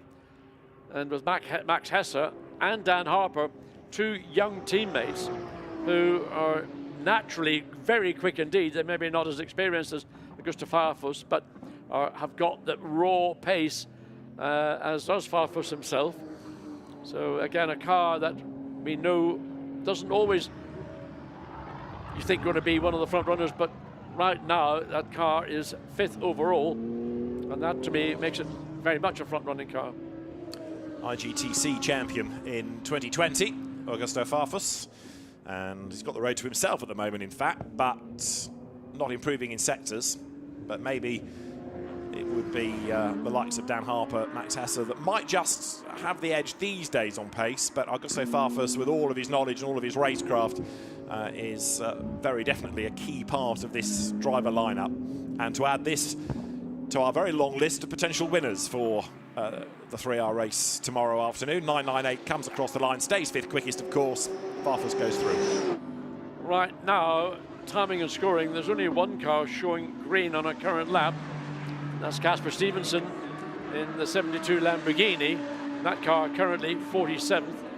So that's in Sector 1, so Sector 2 is no improvement. And effectively, we are where we are just after the midway point. Number 34 for Valkenhorst Motorsport, another team switching brands for this year. BMW regulars in the last few seasons, but also moving to Aston Martin. Enrique Chavez, who was impressive last year with Garage 59, one of the drivers, along with Ross Gunn and David Pittard, who are on the Aston factory roster. Enrique Chavez on the Academy programme, and those three make up a good combination for sure. David Pittard was standing in the background, so he's just vacated the car. Here is number 72 then, which is the Lamborghini of Casper Stevenson. Yes, so you see, currently 47th quickest. So that car, we just did get a glimpse of an earlier lap time, but there is the 72. Yeah, Casper, who came out of British single-seater racing into GT cars, 2 years ago, and now moving to Barwell with one of the 2 Lamborghinis operated by the team. So Casper Stevenson learning about a new car, getting used to a new team, but he knows about GT racing, that's for sure, and looks good in a straight line as he comes up towards senior now. Running just behind the 98 BMW Marcus Wittmann, behind the wheel of the Rover Racing as we look at the Lamborghini 72. So currently 47th, and on this lap no sector time improvements. You can see there on timing and scoring, that sort of bronzy yellowy color indicates no improvement. What you'd really love to see is green, which would be personal best, or you get a purple, that would be the best of everybody at that particular time. So the gap between the BMW and the Lamborghini has remained pretty static over that, coming to the conclusion of a lap, whether Stevenson has got any more pace to get on terms with Marcus Wittmann in what is still the fastest car we've seen so far this morning. Yeah, Casper Stevenson then measuring his pace, if you like, against BMW 98 up the road, the Spa 24-hour winning combination driving 98 BMW. Marco Wittmann is now behind the wheel, and it is the fastest in the session by just 23 thousandths of a second. Casper Stevenson's main aim in this session is to get used to the Lamborghini. New car to him. He was a Aston Martin D-Station driver last year in WEC. There, really looking rapid, is 159. And coming up towards the Virage du Camp, it is the 158, Mark Sanson, Lewis Proctor, Nikolai Kiergaard, Garage 59 car, which is Lewis Proctor at the wheel, 10th fastest, that car.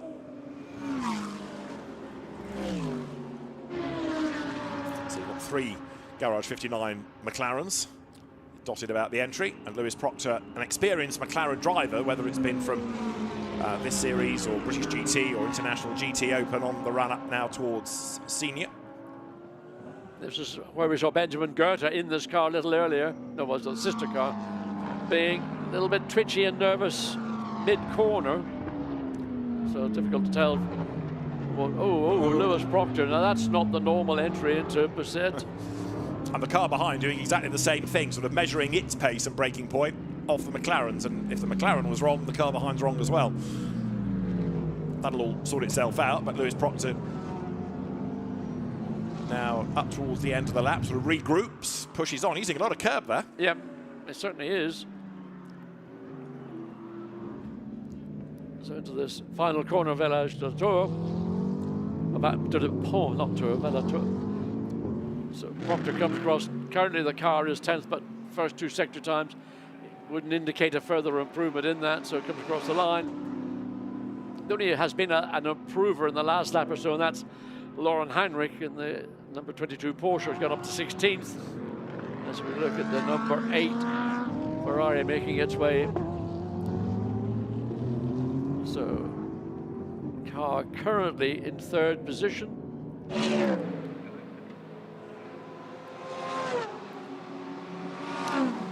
Yeah, number 8 Ferrari. We've just been looking at now with at the wheel of it Nicola Rossi, third in the times. Yep. So that car has had a good run so far with Nicola Sciero and David Fumanelli doing the other stints over the weekend in the Ferrari, which comes out of the Kettle Racing stable. Yeah, it was Rossi that set that time relatively early in the session, and then they've cycled through remaining drivers. So Rossi would appear to be back behind the wheel. So quickest of the Ferraris, the 296, with that sort of tail that is reminiscent of the legendary 250, then 275 LM. First rear-engine GT car that Ferrari actually produced. It was a customer car, and they had to make a number of them to get them homologated. But trying to follow on from the legendary 250 GT Berlinettas was always going to be a difficult task. But there we are, quickest of the Ferraris, third quickest overall. That livery works on that car, doesn't it? It doesn't necessarily draw attention to itself, but it's been looking rapid all morning. And Ferrari Challenge racer Nicola Rossi at the wheel of it now then. Comes towards Le Beausset, puts 2 wheels over the white line. The other 2 staying firmly on the racetrack. That's all good. Down in the sectors, not many improvements coming at the moment, although one is coming out of Jules Gounon, perhaps no surprise there. But Rossi, like many, just trying to get himself dialed in, get used to this car rather than any Ferrari he's used to previously, and how that's going to feel around a very, very fast circuit. The Paul Ricard track, of course, that for many years was a closed test track only and then reopened as a racetrack. Far more public race meetings these days. It's been getting busier and busier every season. And yes, of course, you've got this fast straight, you've got the Mistral. There are some twiddly bits, some tight bits, but some nice fast corners as well. All right. Ferrari down towards turn 1 into Varrière. Now, we've been getting all excited about the Ford Mustang, the look and the sound, and Dennis Olsen has been behind the wheel. He's with Antonia.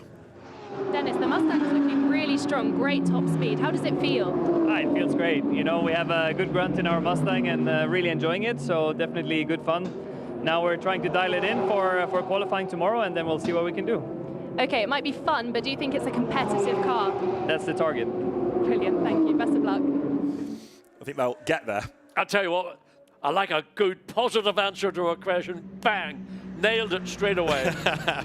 Yeah, I mean, the car early in its development, and again, fastest in a straight line. The development will come, and all the mileage this weekend is going to be a huge help, isn't it? Yes, I mean, there's nothing can beat. I mean, I know testing and going through the motions and whatever is vital for a team to develop a car, but it's only when you get into an event and you've got to then actually put all the sort of the testing tools to one side and focus on trying to get a time out of the car. And well, currently in 37th position, and Chris Amis behind the wheel. But I mean, I'm excited about the Mustang because I think it brings a genuine American manufacturer into what has maybe previously been considered a European manufacturer challenge. And Dennis, or that Christopher Mies into the pit lane, gets on the brakes to get down to 50 kilometers per hour. Oh, something's happened which I didn't expect. A Mercedes, number 60, has gone quickest by 64 hundredths. With Martin Kodrich at the wheel, the 2C's car. So it is still possible to drag a time out. Fresh tyres. Fresh tyres. Got to be fresh tyres. Okay. There is 911. Now that car is not showing on the timing screen. It might have a transponder glitch, but it is out on track. The Pure Racing entry. That was the other one I was fearful about. Yes, it's being shown as in the pits because its transponder is having a lack of espresso or something this morning, whatever kickstarts a transponder. But it's most definitely on track and looking rapid. Klaus Bachler. Oh, the back end of the car looked a bit loose as he turned into the Virage boom. So maybe, again, the car has only just gone out on track. Tires not necessarily fully in the tire temperature zone. So, yeah, Martin Kodrich, 154.026.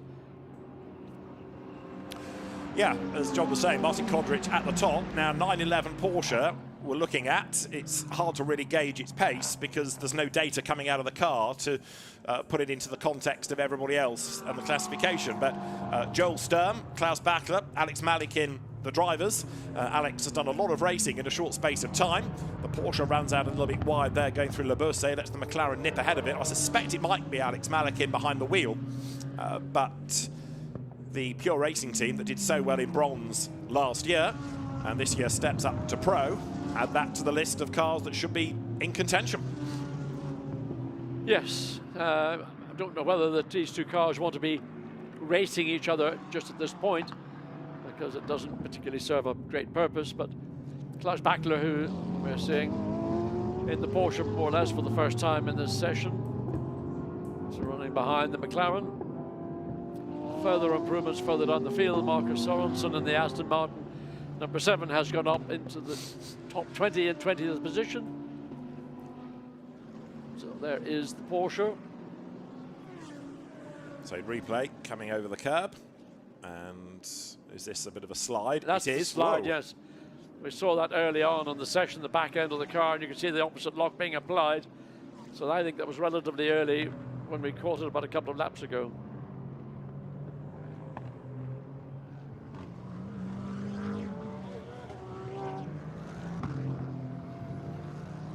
So the Porsche press is on. As I say, we can't put it in the context of the classification until the transponder kicks in. Its data will be in the system. It'll just need to somehow be dragged out post-session.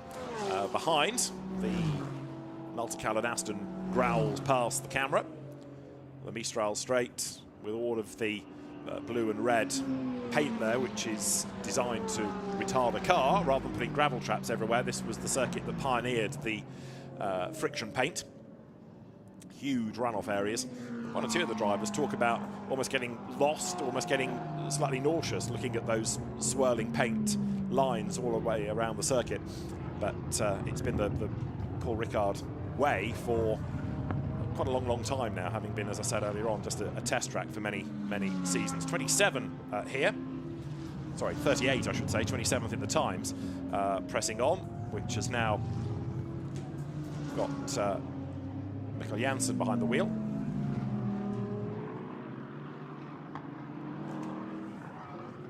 .911 Porsche up towards the end of the lap once more.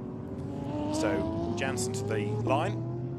Been racing in the Dutch Supercar Challenge. He's been a GT4 racer in Germany, now stepping up to GT3 machinery.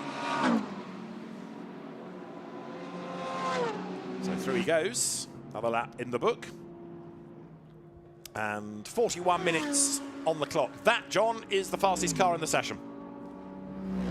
Nice to see it, and again, sort of unusual graphics, color choices, but about to be gulfed by the Aston Martin. So the Mercedes preparing either to go on to a lap, but I suspect coming in, having done a very good job going out, putting itself at the top of coming and scoring. So Mercedes needs to get offline. There's two cars coming up behind it, running at a higher, quicker pace. So with Kodrich, what's he doing? Is he basically just backing off and giving himself space to go and have another go, or because he now looks like he's back up at the pace he should have been traveling at when he came onto the Mistral straight? Yeah, you're right. It's almost like he's trying to drop back to give himself a clear lap next time. Keep everybody stacked up behind, but try and make that gap to the car ahead as big as possible. And having said all that, he comes into the pit lane. So scrap that idea. Yeah, indeed. But he gave up the lap relatively early. It was on the Mistral straight that he gave it up. Let the Aston Martin go through, so he's into the pits. So we look at, Marco Mappelli, 163, another driver-car combination that we know has had great success.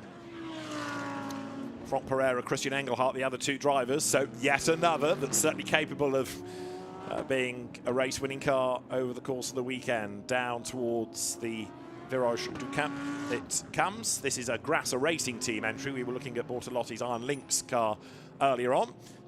And not only do we have more Lamborghinis in terms of race cars this year, but the safety cars for the championship also Lamborghini for this season. So change of brand, and whether we get to see, other than on the pace lap, the rolling start lap, the safety car, we'll have to wait and see. Incidents can come, even here where there's all the runoff area and the access roads. It's not unnatural for a race to have to be neutralised if there's a drama, but Lamborghini, our new safety car provider, and although we don't have Super Trofeo as a support race as often, we'll have that on some of the GT World Challenge events over the course of the year. Mapelli's car looking a bit nervous there until Bose.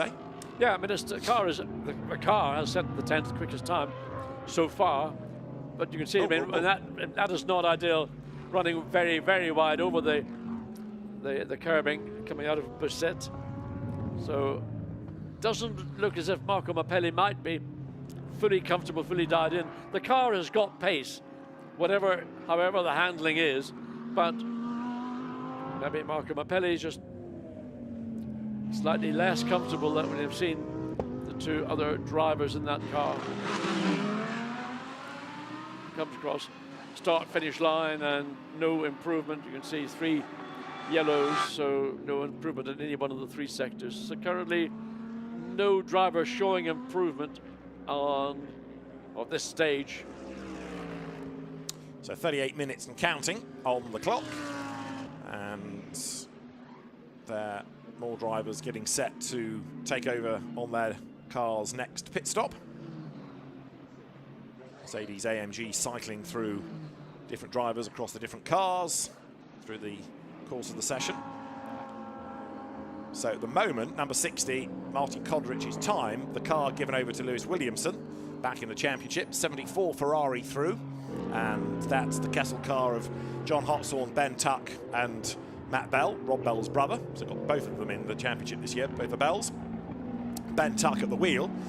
John Hartshorne, I'm racking my brains as to whether we've seen him in World Challenge in the past, certainly British GT and ELMS, WEC, but John, who's a very experienced GT racer now, a very experienced AM, coming to World Challenge with Ben Tuck here behind the wheel of the car. And being attacked there, but gets out of the way because he's coming into the pits. Yeah, I mean, that's the frustration for a car following. And you think you're going to get given to the ground, and that was coming to the penultimate corner, but the Ferrari Ben Tuck just peeled off. And that's it's just the nature of the entry into the pit lane.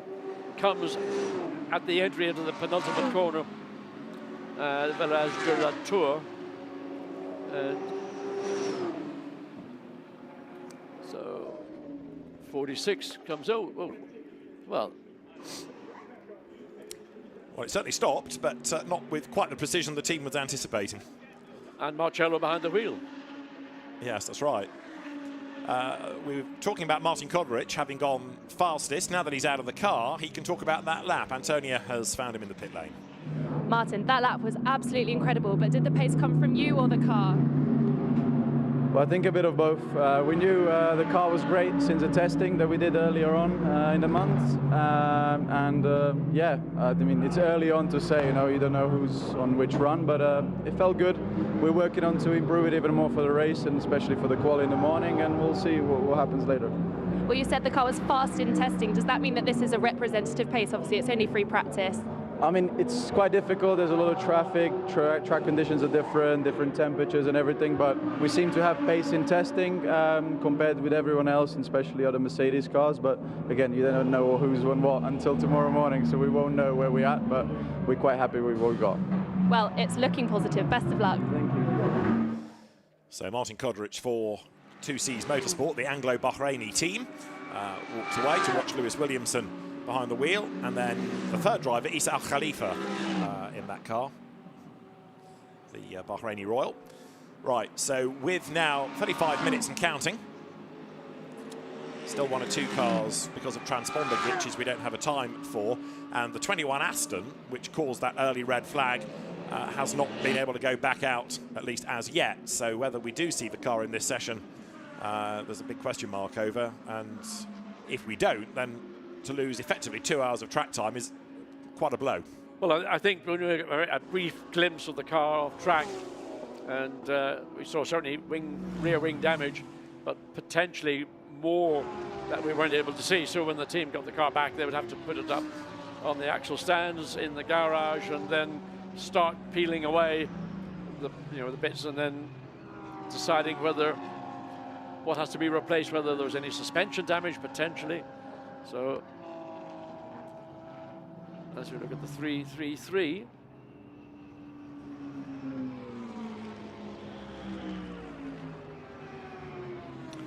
Lukas Stoltz in number 2 now, having taken that car over from Jules Gounon, and has just done a personal best, as you can see, in the first sector.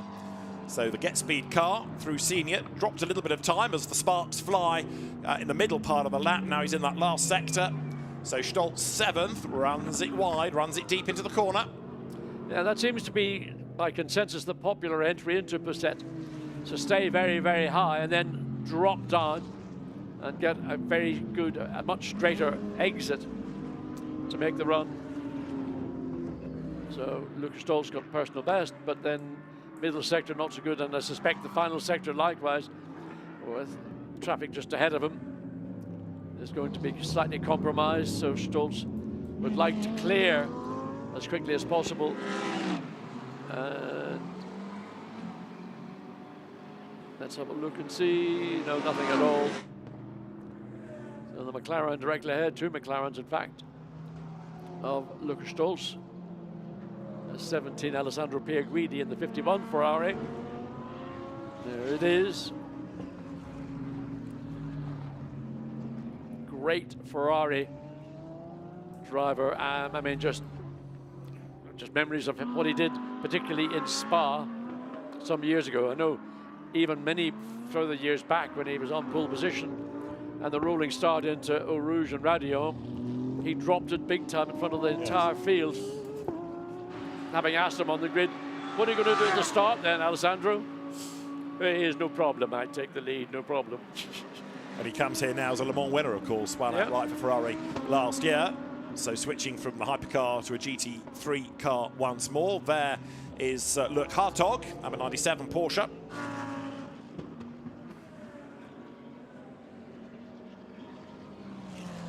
That car's been chipping away quite nicely over the course of this session. The Dennis Marshall, Dustin Blattner car. I don't think Dustin Blattner's had too many laps in it, but Luc Hartog is a good, quick, experienced Porsche racer.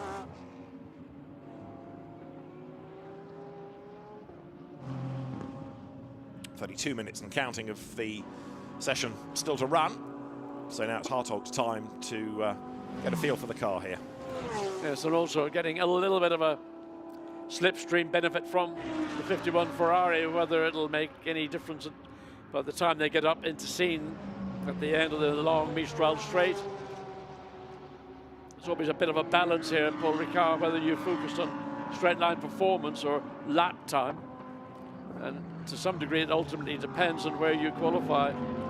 So if you qualify with a bit of downforce, then you probably want to retain it for the race. If you haven't qualified particularly well, you might try and use a slightly lower downforce setup to give you some opportunities to overtake on the straight. But it's ultimately about what your 3 drivers are going to be able to live with. You don't want a car that's hanging out in the high-speed corners and giving the drivers a real struggle. So most teams opt to run a bit more downforce, and if there's a sacrifice in straight line performance, hopefully they can make it up around the other parts of the circuit. It's interesting, isn't it, how some teams are still, in a sense, chasing a time, and others are quite happy just settling into a rhythm. I suppose also when I say chasing a time, it could purely be that it happens that that driver in the car is quicker than those that have gone before, but we have seen 1 or 2 improvements of late. There in the pit lane is number 32 BMW that's been fairly quiet, fairly understated really in this session. Where is the engine? Somewhere. Well, it's a straight 6 twin turbo motor, but it's buried so deep in the chassis, and it's so far back in the chassis, you can hardly see it. So 9th, Sheldon van der Linde, and work going on. WRT not having by the look of it, an easy start to the day here, aren't they? No, there's quite a lot of work going on. Whether they're making a suspension adjustment, Dries van Thor chatting to Sheldon van der Linde. So it looks like Dries's morning is complete. Van der Linde has been in the car. You can see him just basically stepped out of it. So Charles Weirt's in, waiting his turn. The best BMW, still the Rover racing car, in a sense, continuing what we saw last year with the Rover cars just being that little bit stronger, but you know, they're a bit more experienced, arguably, of the chassis and the WRT that moved across from Audi last season. Yeah, that was a time established, really. I mean, on the 4th lap that the car did, it was a pretty impressive effort. So that time has not been challenged other than by Lewis Williamson.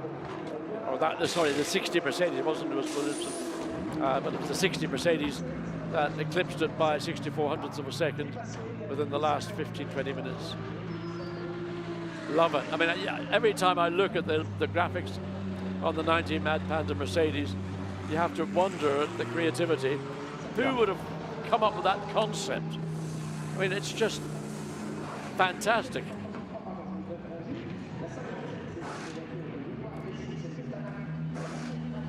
And that's all a final wrap. And there is the Panda, sort of hidden amongst all the artwork. But yeah, it certainly stands out. 57 for Winwood Racing. That was rapid early on in the session. Yeah, down in 26th position currently. Dan Arrow behind the wheel, having changed his name to Arrow from Dan Pell, which nobody could pronounce properly, myself included, so he got so bored with people not being able to pronounce his surname properly, Dan decided to change it to Arrow, that we could all pronounce. Well, I mean, we'll do our best. I don't know how many options there are to pronounce Arrow other than Arrow, but anyway. But he was good a few years back, you might recall, in Lamborghini Super Trofeo, and it's good to have the Dutch driver back on track. Right, out goes the Sky Tempesta Ferrari, and that car has now got Jonathan Hui at the wheel of it, and it's 20th overall, going nicely. There is Porsche number 13, also the Lion Speed car from the Bronze Cup. Bastian Boost, Patrick Kolb, Florian Spengler are the drivers, and it's Florian Spengler behind the wheel right now. So I've got an Aston Martin for company, and looks like it's up the inside, and it's it's the number 7. And that car right now, Marcus Sorensen behind the wheel, he is on a mission. He just caught and overtook the Porsche like it wasn't there. So Sorensen looking to gain some further performance, currently in 19th. So car sector time, but let's wait and see. There's the Porsche, we've been focusing on that all the way down in 50th position.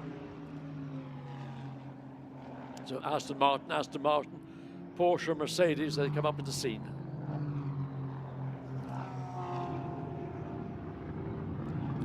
Still a busy racetrack, isn't it, with the pit lane not having too many cars within. There are a few down there, but gradually now, with just over 25 minutes to go, the track is getting busy as people venture back out for, if you like, one last run, possibly before the checkered flag comes out. Yeah, we're seeing a couple of competitors. Lucas Auer looking at him in the Lucas Auer just coming up to complete a lap, but just a couple of cars have made improvements. They're slightly further down in the mid-pack. But Lucas Auer got that personal best in Sector 1. And into the pit lane. Okay, so mission accomplished. Or is it? No, nope, stays out. Stays out. Yeah. So Lucas Auer, again, former single-seater racer turned DTM racer in the Winwood car. Interesting, isn't it? Winwood, that's been largely an American-based team, but has plied its trade in Europe, and it's become more and more competitive, steps up to the big league now, carrying one of Mercedes' key backers and liveries. So clearly good things are expected. In order to do that, it's a real feather in the cap of Winwood Racing. Yeah, now, seeing up to 7th position. Okay, only 1 position up from where the car was the previous lap, but it is an improvement. So personal best in Sector 1 was enough to see that positional change. And Lucas Stolz is the guy that suffered. He was in 7th position, but been overtaken by Lucas Auer in the 48th.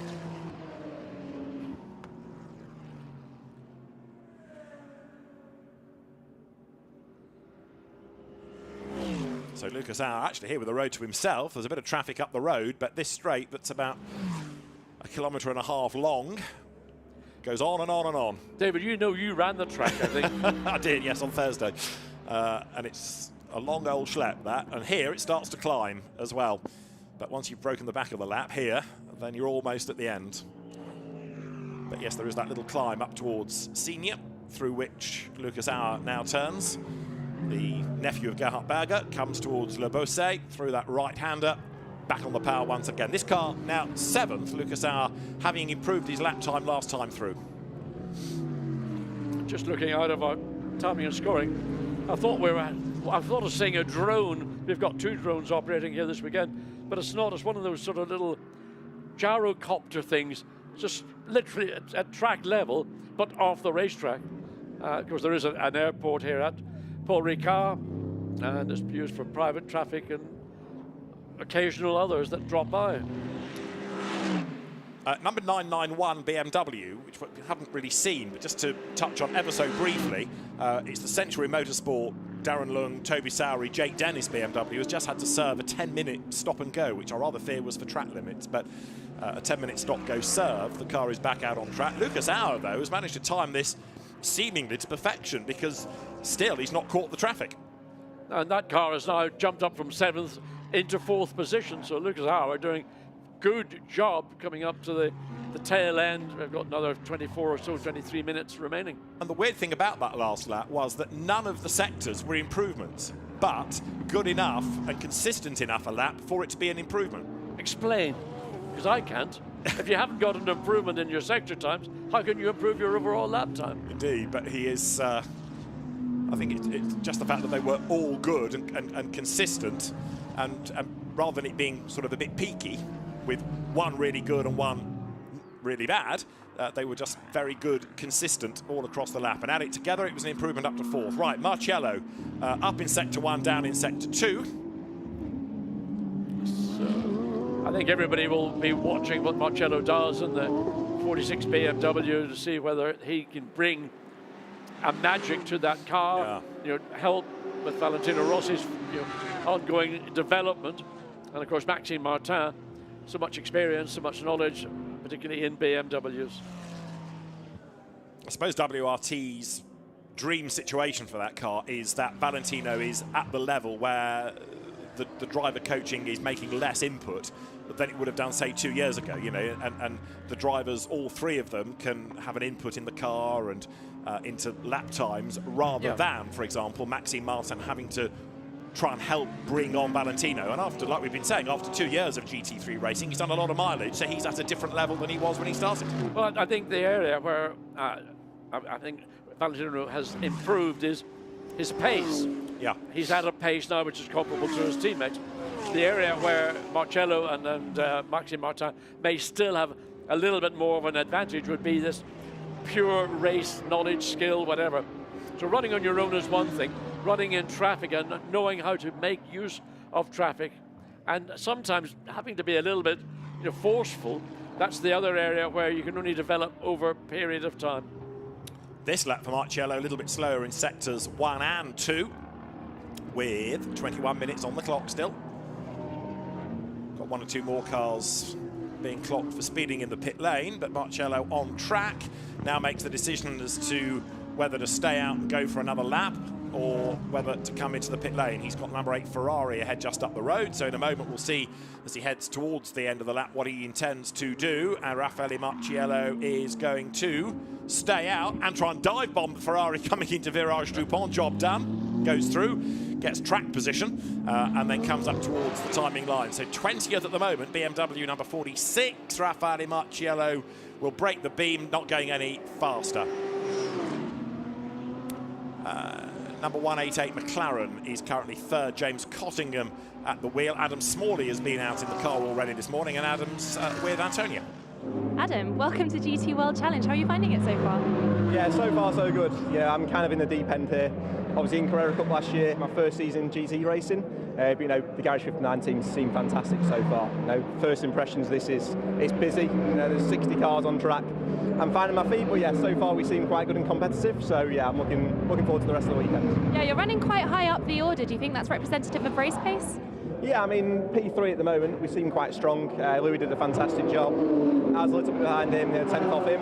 But yeah, we seem good. We've got James Cottingham in the car this weekend, replacing Miguel Ramos. So yeah, sending Miguel our best wishes because he had surgery and can't attend this event. But yeah, I think we've got a strong lineup. Looking forward to it, as it's all kind of new to me, so it's going to be finding my feet. But yeah, I'll give it my best shot, and hopefully we'll come away with the podium. Yeah, because of course you've got a history in Porsche racing. How does the McLaren compare? It's very different, to be honest. You've got obviously the driving aids with it, so you've got ABS and traction control, which I'm not used to yet. It sounds silly, they're there to kind of save you, but it's getting your head around driving to these systems, and understanding how to get the most out of them. Playing around with the settings is a new thing to me, but the guys at Garage 59 are helping me massively. We've got a fantastic team behind us. They're giving me the tools to do the job. So it's just down to me to maximise it now. Well, brilliant. Best of luck this weekend. Thank you. Thank you.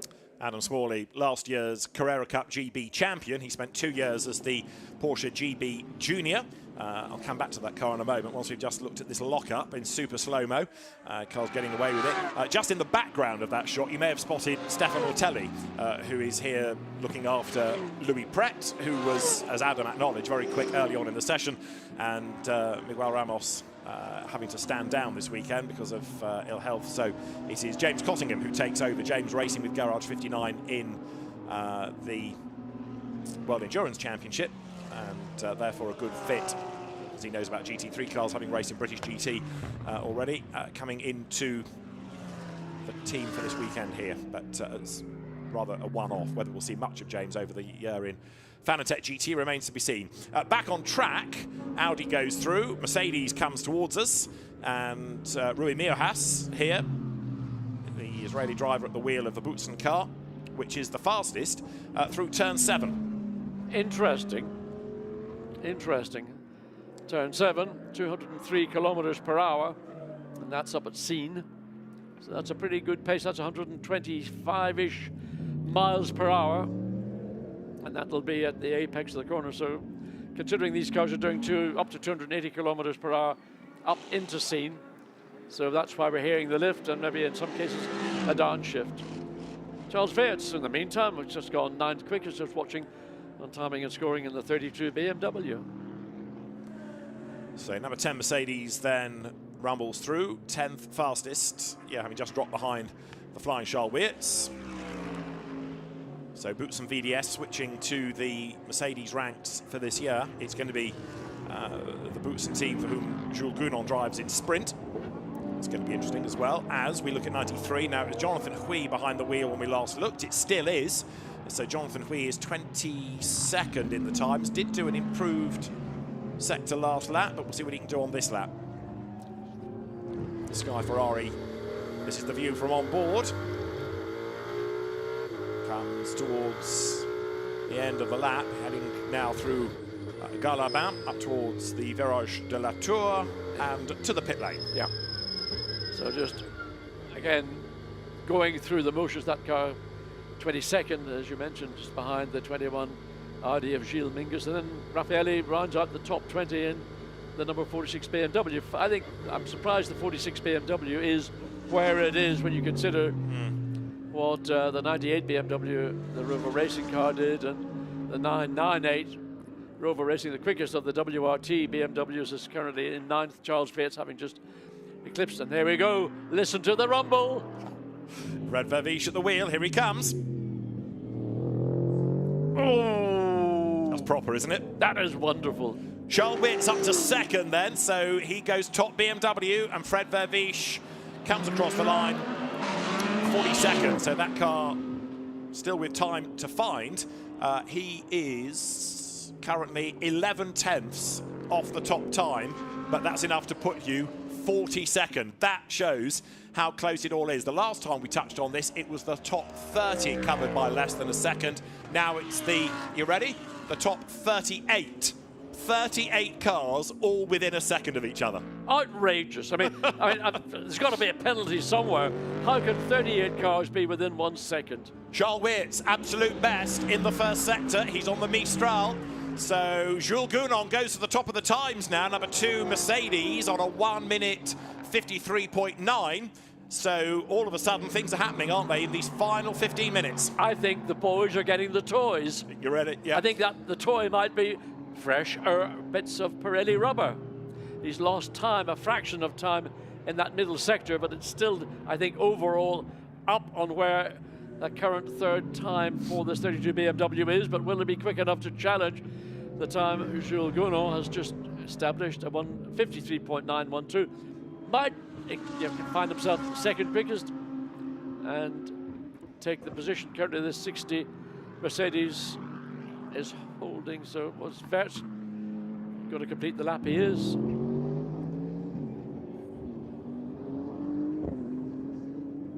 Good exit for the BMW, low round the curve, but it was all the energy going forwards, not being wasted and sliding. Yeah, so Wirtz doesn't improve after the good start to the lap. It was a 54.058, which is just under 100 slower than the car's earlier best. Pierre Dieudonné there, studying the data.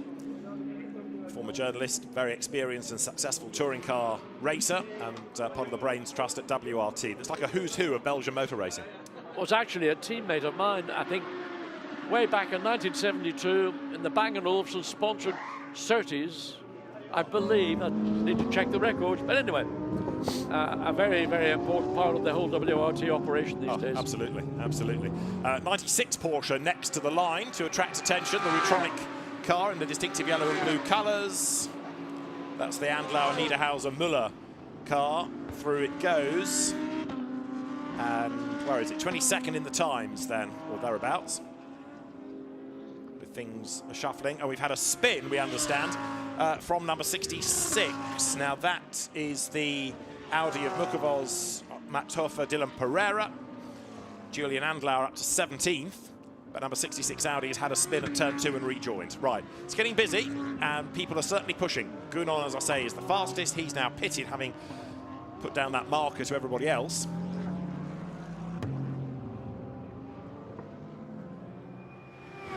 Bit of curb taken by Julian Andlauer as he pushes on onto the Mistral here.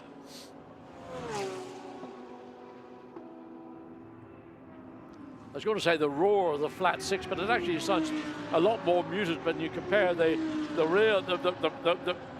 roar that catches my attention, that of the Mustang.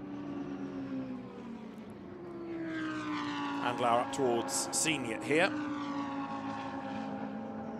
Goes through that right. Uses all of the curb. As long as if you go wide, as long as you join with those little markers on the left, you're okay. On the right, you're not. And off the road goes Andlauer, and that was all a bit bizarre.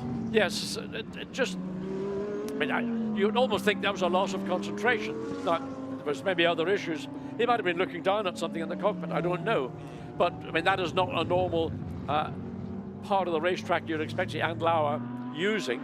So there's a reason for, but until we get him out of the car and stick a microphone in his face, we won't know.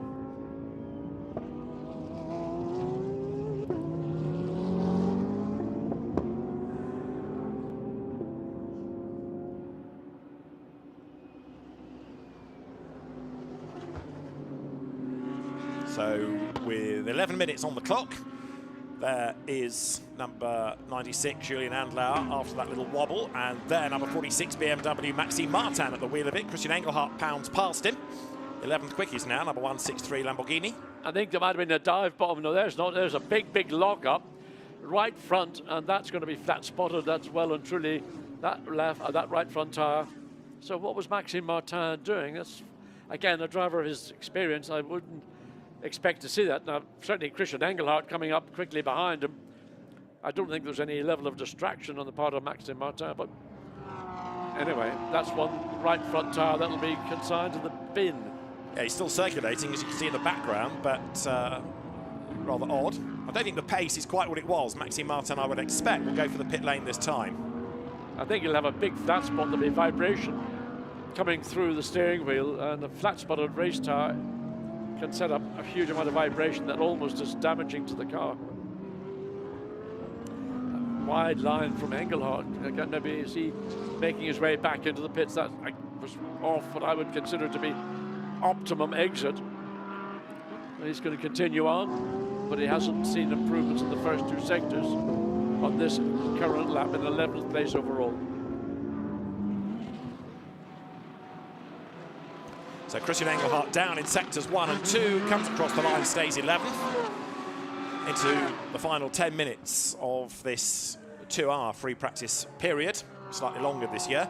A car we saw at the start of the session, 007, or number 7 if you prefer, Marco Sorensen is now behind the wheel to bring the ComTU car through to the end. 18th, the new Aston Martin Vantage GT3 is to be found.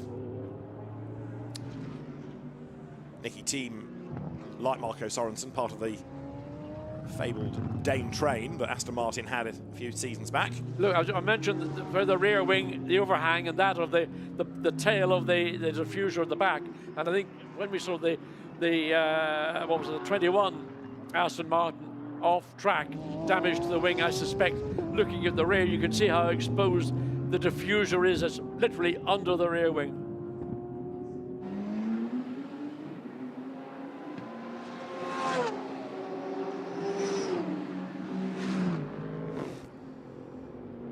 BMW through, and there, number 7 Aston then, Marco Sorensen, not an improver last time, but he was only 7 thousandths off the car's earlier best lap. So to try and find any sort of improvement when you've got 38 of them within a second, it's not going to be easy. Actually, that's slightly shrunk as people have started to improve a touch. We are now down to only 35 within a second. Audi 25 comes towards us. Jim Pla back at the wheel of the Santalot run car. So Jim Pla has always been, I think, one of our sort of not unsung heroes, but he was always running in a category not necessarily a pro car. So let's see how Jim Pla is going to progress now that he's finally left a Mercedes, and whether he'll find himself as comfortable within the Audi, well, we'll find out over the course of the season.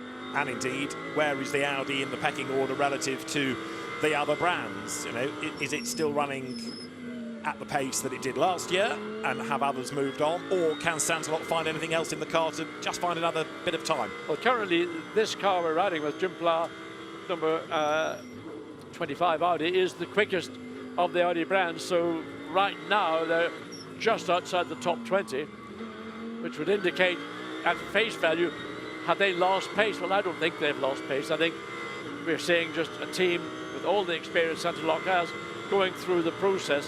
When we go through into qualifying on Sunday morning, let's wait and see where the Audis are going to be. I don't think they're going to be outside the top 20. Jim catching up to the traffic and runs it a little bit wide over the curb, down towards the Virage de l'Hôtel, stands on the brakes, and he's found the traffic exactly where he doesn't want it, at that rather twisty part of the racetrack. There, 998 BMW, Dan Harper back behind the wheel of it, 9 fastest, the Rover run car. Yeah, it's been overtaken just in a number of laps by others. That car was well up in mid-session, so Dan Harper back behind the wheel, but again, traffic's going to be an issue, compromising every part of the circuit, and would like to clear the Porsche, but I don't know whether he's going to be backed out of it. I think just coming through, look, maybe. So BMW versus Porsche, straight line performance. Somehow I don't think Dan Harper's going to get on terms with the Porsche before he enters into scene.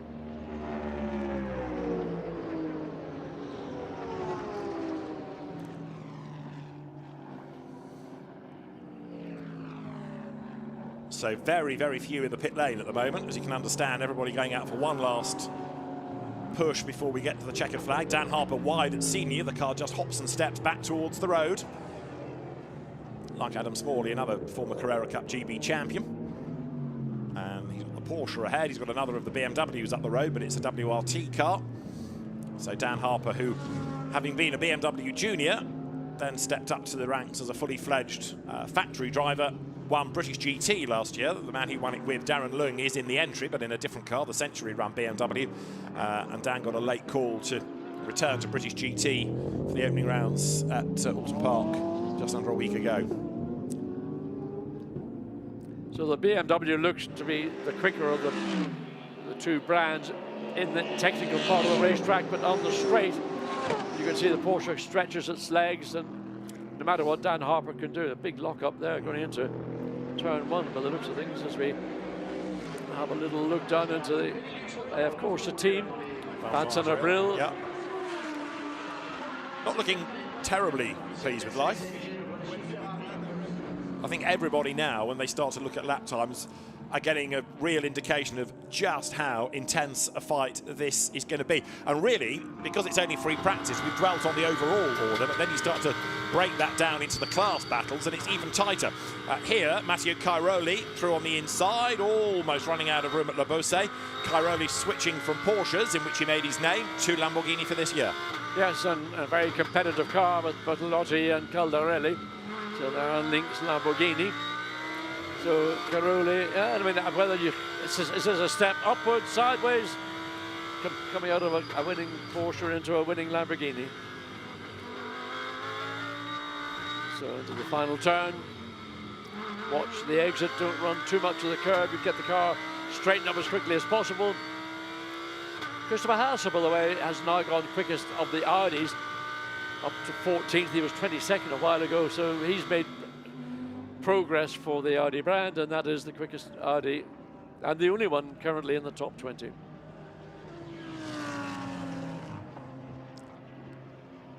So there, the Lamborghini goes down towards the Virage de l'Hôtel. Road busy just about everywhere at the moment. There's a huge gaggle of cars coming onto the Mistral Straight. 71 Ferrari is ready to go back out, or is it? They decided there's some work going on in the yeah, call that a session. Yeah, the driver's seat has been removed and there's work going on. There's a fresh set of rubber. Look at the build-up on that Pirelli tyre. That's just the pickup that's happened on an in-lap. And what you might find now, with so little time on the clock, is that when a car comes in, they'll do a practice pit stop, but not release the car into the session. So they'll go through a tyre and driver change as though it were a race pit stop to practice it, to get the team well drilled for tomorrow, but then they won't necessarily release the car. They'll just do that practice pit stop, potentially. So just over 2 minutes of the session remaining. Is the 26 Audi, which sat out basically the first hour, currently 42nd. So they decided, well, maybe they decided there was potentially a transponder issue which they were trying to resolve, but they lost an hour. Maybe the consequence is that's why they are currently in 42nd position. Ivan Klimenko at the wheel, and as John says, they're a long way down in 42nd. The other car that's not displaying any data is still that 911 Porsche. John, yep. Looking, ironically, that car in the speed at Sector 1 is considerably quicker than anybody else. I don't know whether that's like a spike in that particular sector speed, so I don't know what it was, but just it stands out. Yeah. Anyway, car is currently 42nd. Colin Carasani, Dutch driver, whose family are busy historic racers, coming to GT3 racing this year, stepping up to the big time. And the Mercedes, number 57, then rumbles on. It is 25th in the times, the Winward racing car that he shares with fellow Dutch driver Dan Arrow and the Thai driver Tanat Satarin-Tirunkul. Heading to the line then, and he'll squeeze one more lap out of this. The checkered flag is just over a minute away, but looks as though Jules Gounon's car is going to remain at the top. Can't see anybody set to dislodge him from that, so Jules can reflect on this session in the company of Antonia. So Jules, out with one Mercedes, in with one that's equally as fast. Yeah, it's a great start of the season, but as you know, the politics of AMG is to always push really hard. We already did a quali sim, car felt good. We need still to improve a bit, but in the past it used to be Lelo to OSB P1, so I tried to take over now. Do you think there's more potential still in the car? Obviously it's only free practice. Well, the track feels a bit different than the test. Obviously it's a different track temp, and you know, the traffic is crazy out there. So there is no championship like it. And to have over 50 GT3 Plus in the same track is always difficult to get a lap, so it's always about it. I got lucky, I got a lap, but let's see, it's only free practice. We are here to work on the car, but GetSpeed is doing a good start, great base to start to work on, and yeah, good start of the weekend. Well, you said there's traffic out now. Do you think that will be a problem later in qualifying tomorrow? Yeah, it's always a problem in GT World Challenge, but that's the way it is, and it's great to learn also for a young driver. I remember when I came for my first time in GT World Challenge, I was like, what's going on? What is this traffic jam? It's like in London, at the exit of London at 8 a.m. It's just, you have to find the gap, you have to be smart. You cannot block people also, otherwise you get a penalty. So it's really a tricky exercise. And I think with experience, you try to learn how you can do it, but it's also random. So for sure it will play a part, especially tomorrow morning, where it's important in quali and then in the race as usual. Well, all the best. Thank you very much. Thank you.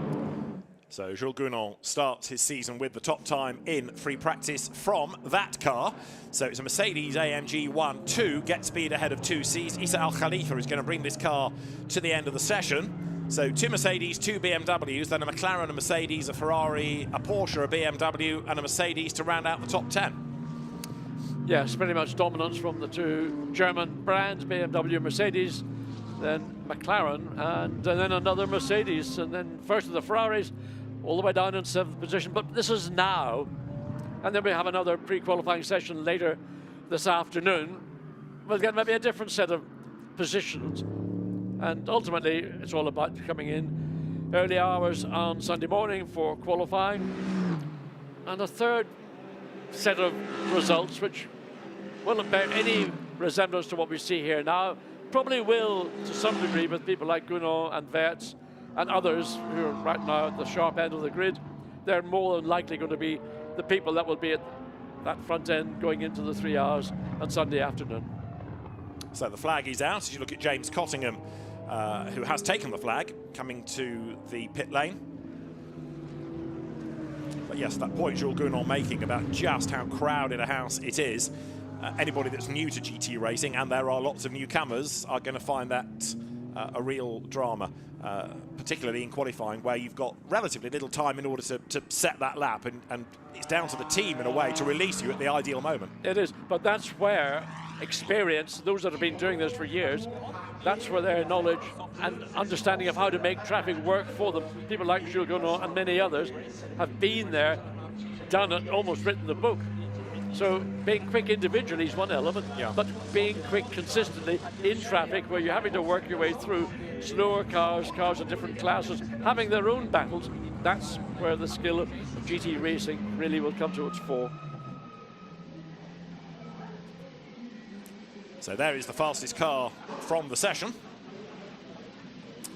And in the end, we got to 36 cars within a second of each other. It was slightly more than that, then it dropped to 35 and then up to 36 in the end, and within half a second you've got the top, what, 16? Yeah. So as we expected, hugely competitive, but Jules Gounon, it is the top time, and further illustration, as we said during the session, of how the BOP works. And it's not an easy job for Claude Simon to try and equate all of these different cars, all of these different configurations. Anyway, come the end of the session, this is how it looked then. Jules Gounon ahead of Martin Kodrich, Charles Weerts third, and then fourth fastest Philippe Eng, I think it was, that did the time in that, ahead of Louis Pret, quick early on for Garage 59. Sixth fastest Lucas Auer, ahead of Nicola Rossi, then Dennis Marshall, Dan Harper, and the César Gazzo Meerhouse, Aurélien Panis, Mercedes rounding out the top 10. Best of Pro is, of course, number 2 Mercedes. In the Gold Cup, it was the Kodrich, Khalifa, Williamson Mercedes that topped the times. In silver, Gazzo, Meerhouse and Panis. And in bronze, Adam Smalley, James Cottingham and Louis Pret's car it was that did the fastest time. Keep looking further down the order with, what have we got, 54 of them in total, but still plenty more times to find. Valentino Rossi's BMW ending up 21st in the end. Again, how much you want to read into all of this, discuss, because as we've been making the point, it's not necessarily about chasing a time in free practice. It is about trying to get the car and the driver absolutely right for qualifying. Quick look back at highlights then of the free practice 2 hours, with a busy racetrack early on, and Philippe Eng in the BMW doing the early top time. Then it was a case of Lamborghini starting to push and getting 163 up towards the pointy end from Pereira, ultimately ending up 11th. 10th here, the Rui Meerhouse Boots and BDS Mercedes, new team to the Mercedes AMG ranks this year. Louis Prat was up to second early on in the Garage 59 McLaren. That car then slightly overhauled as the session wore on, partly by this car. When Charles Weir's got aboard number 32 BMW, it was decidedly rapid, ultimately put itself as the top BMW. Number 60 Mercedes then, with Martin Kodrich at the wheel, went briefly the fastest before Jules Gounon went quickest of all. And we shall look forward to pre-qualifying here from Paul Ricard later in the day. Bye for now.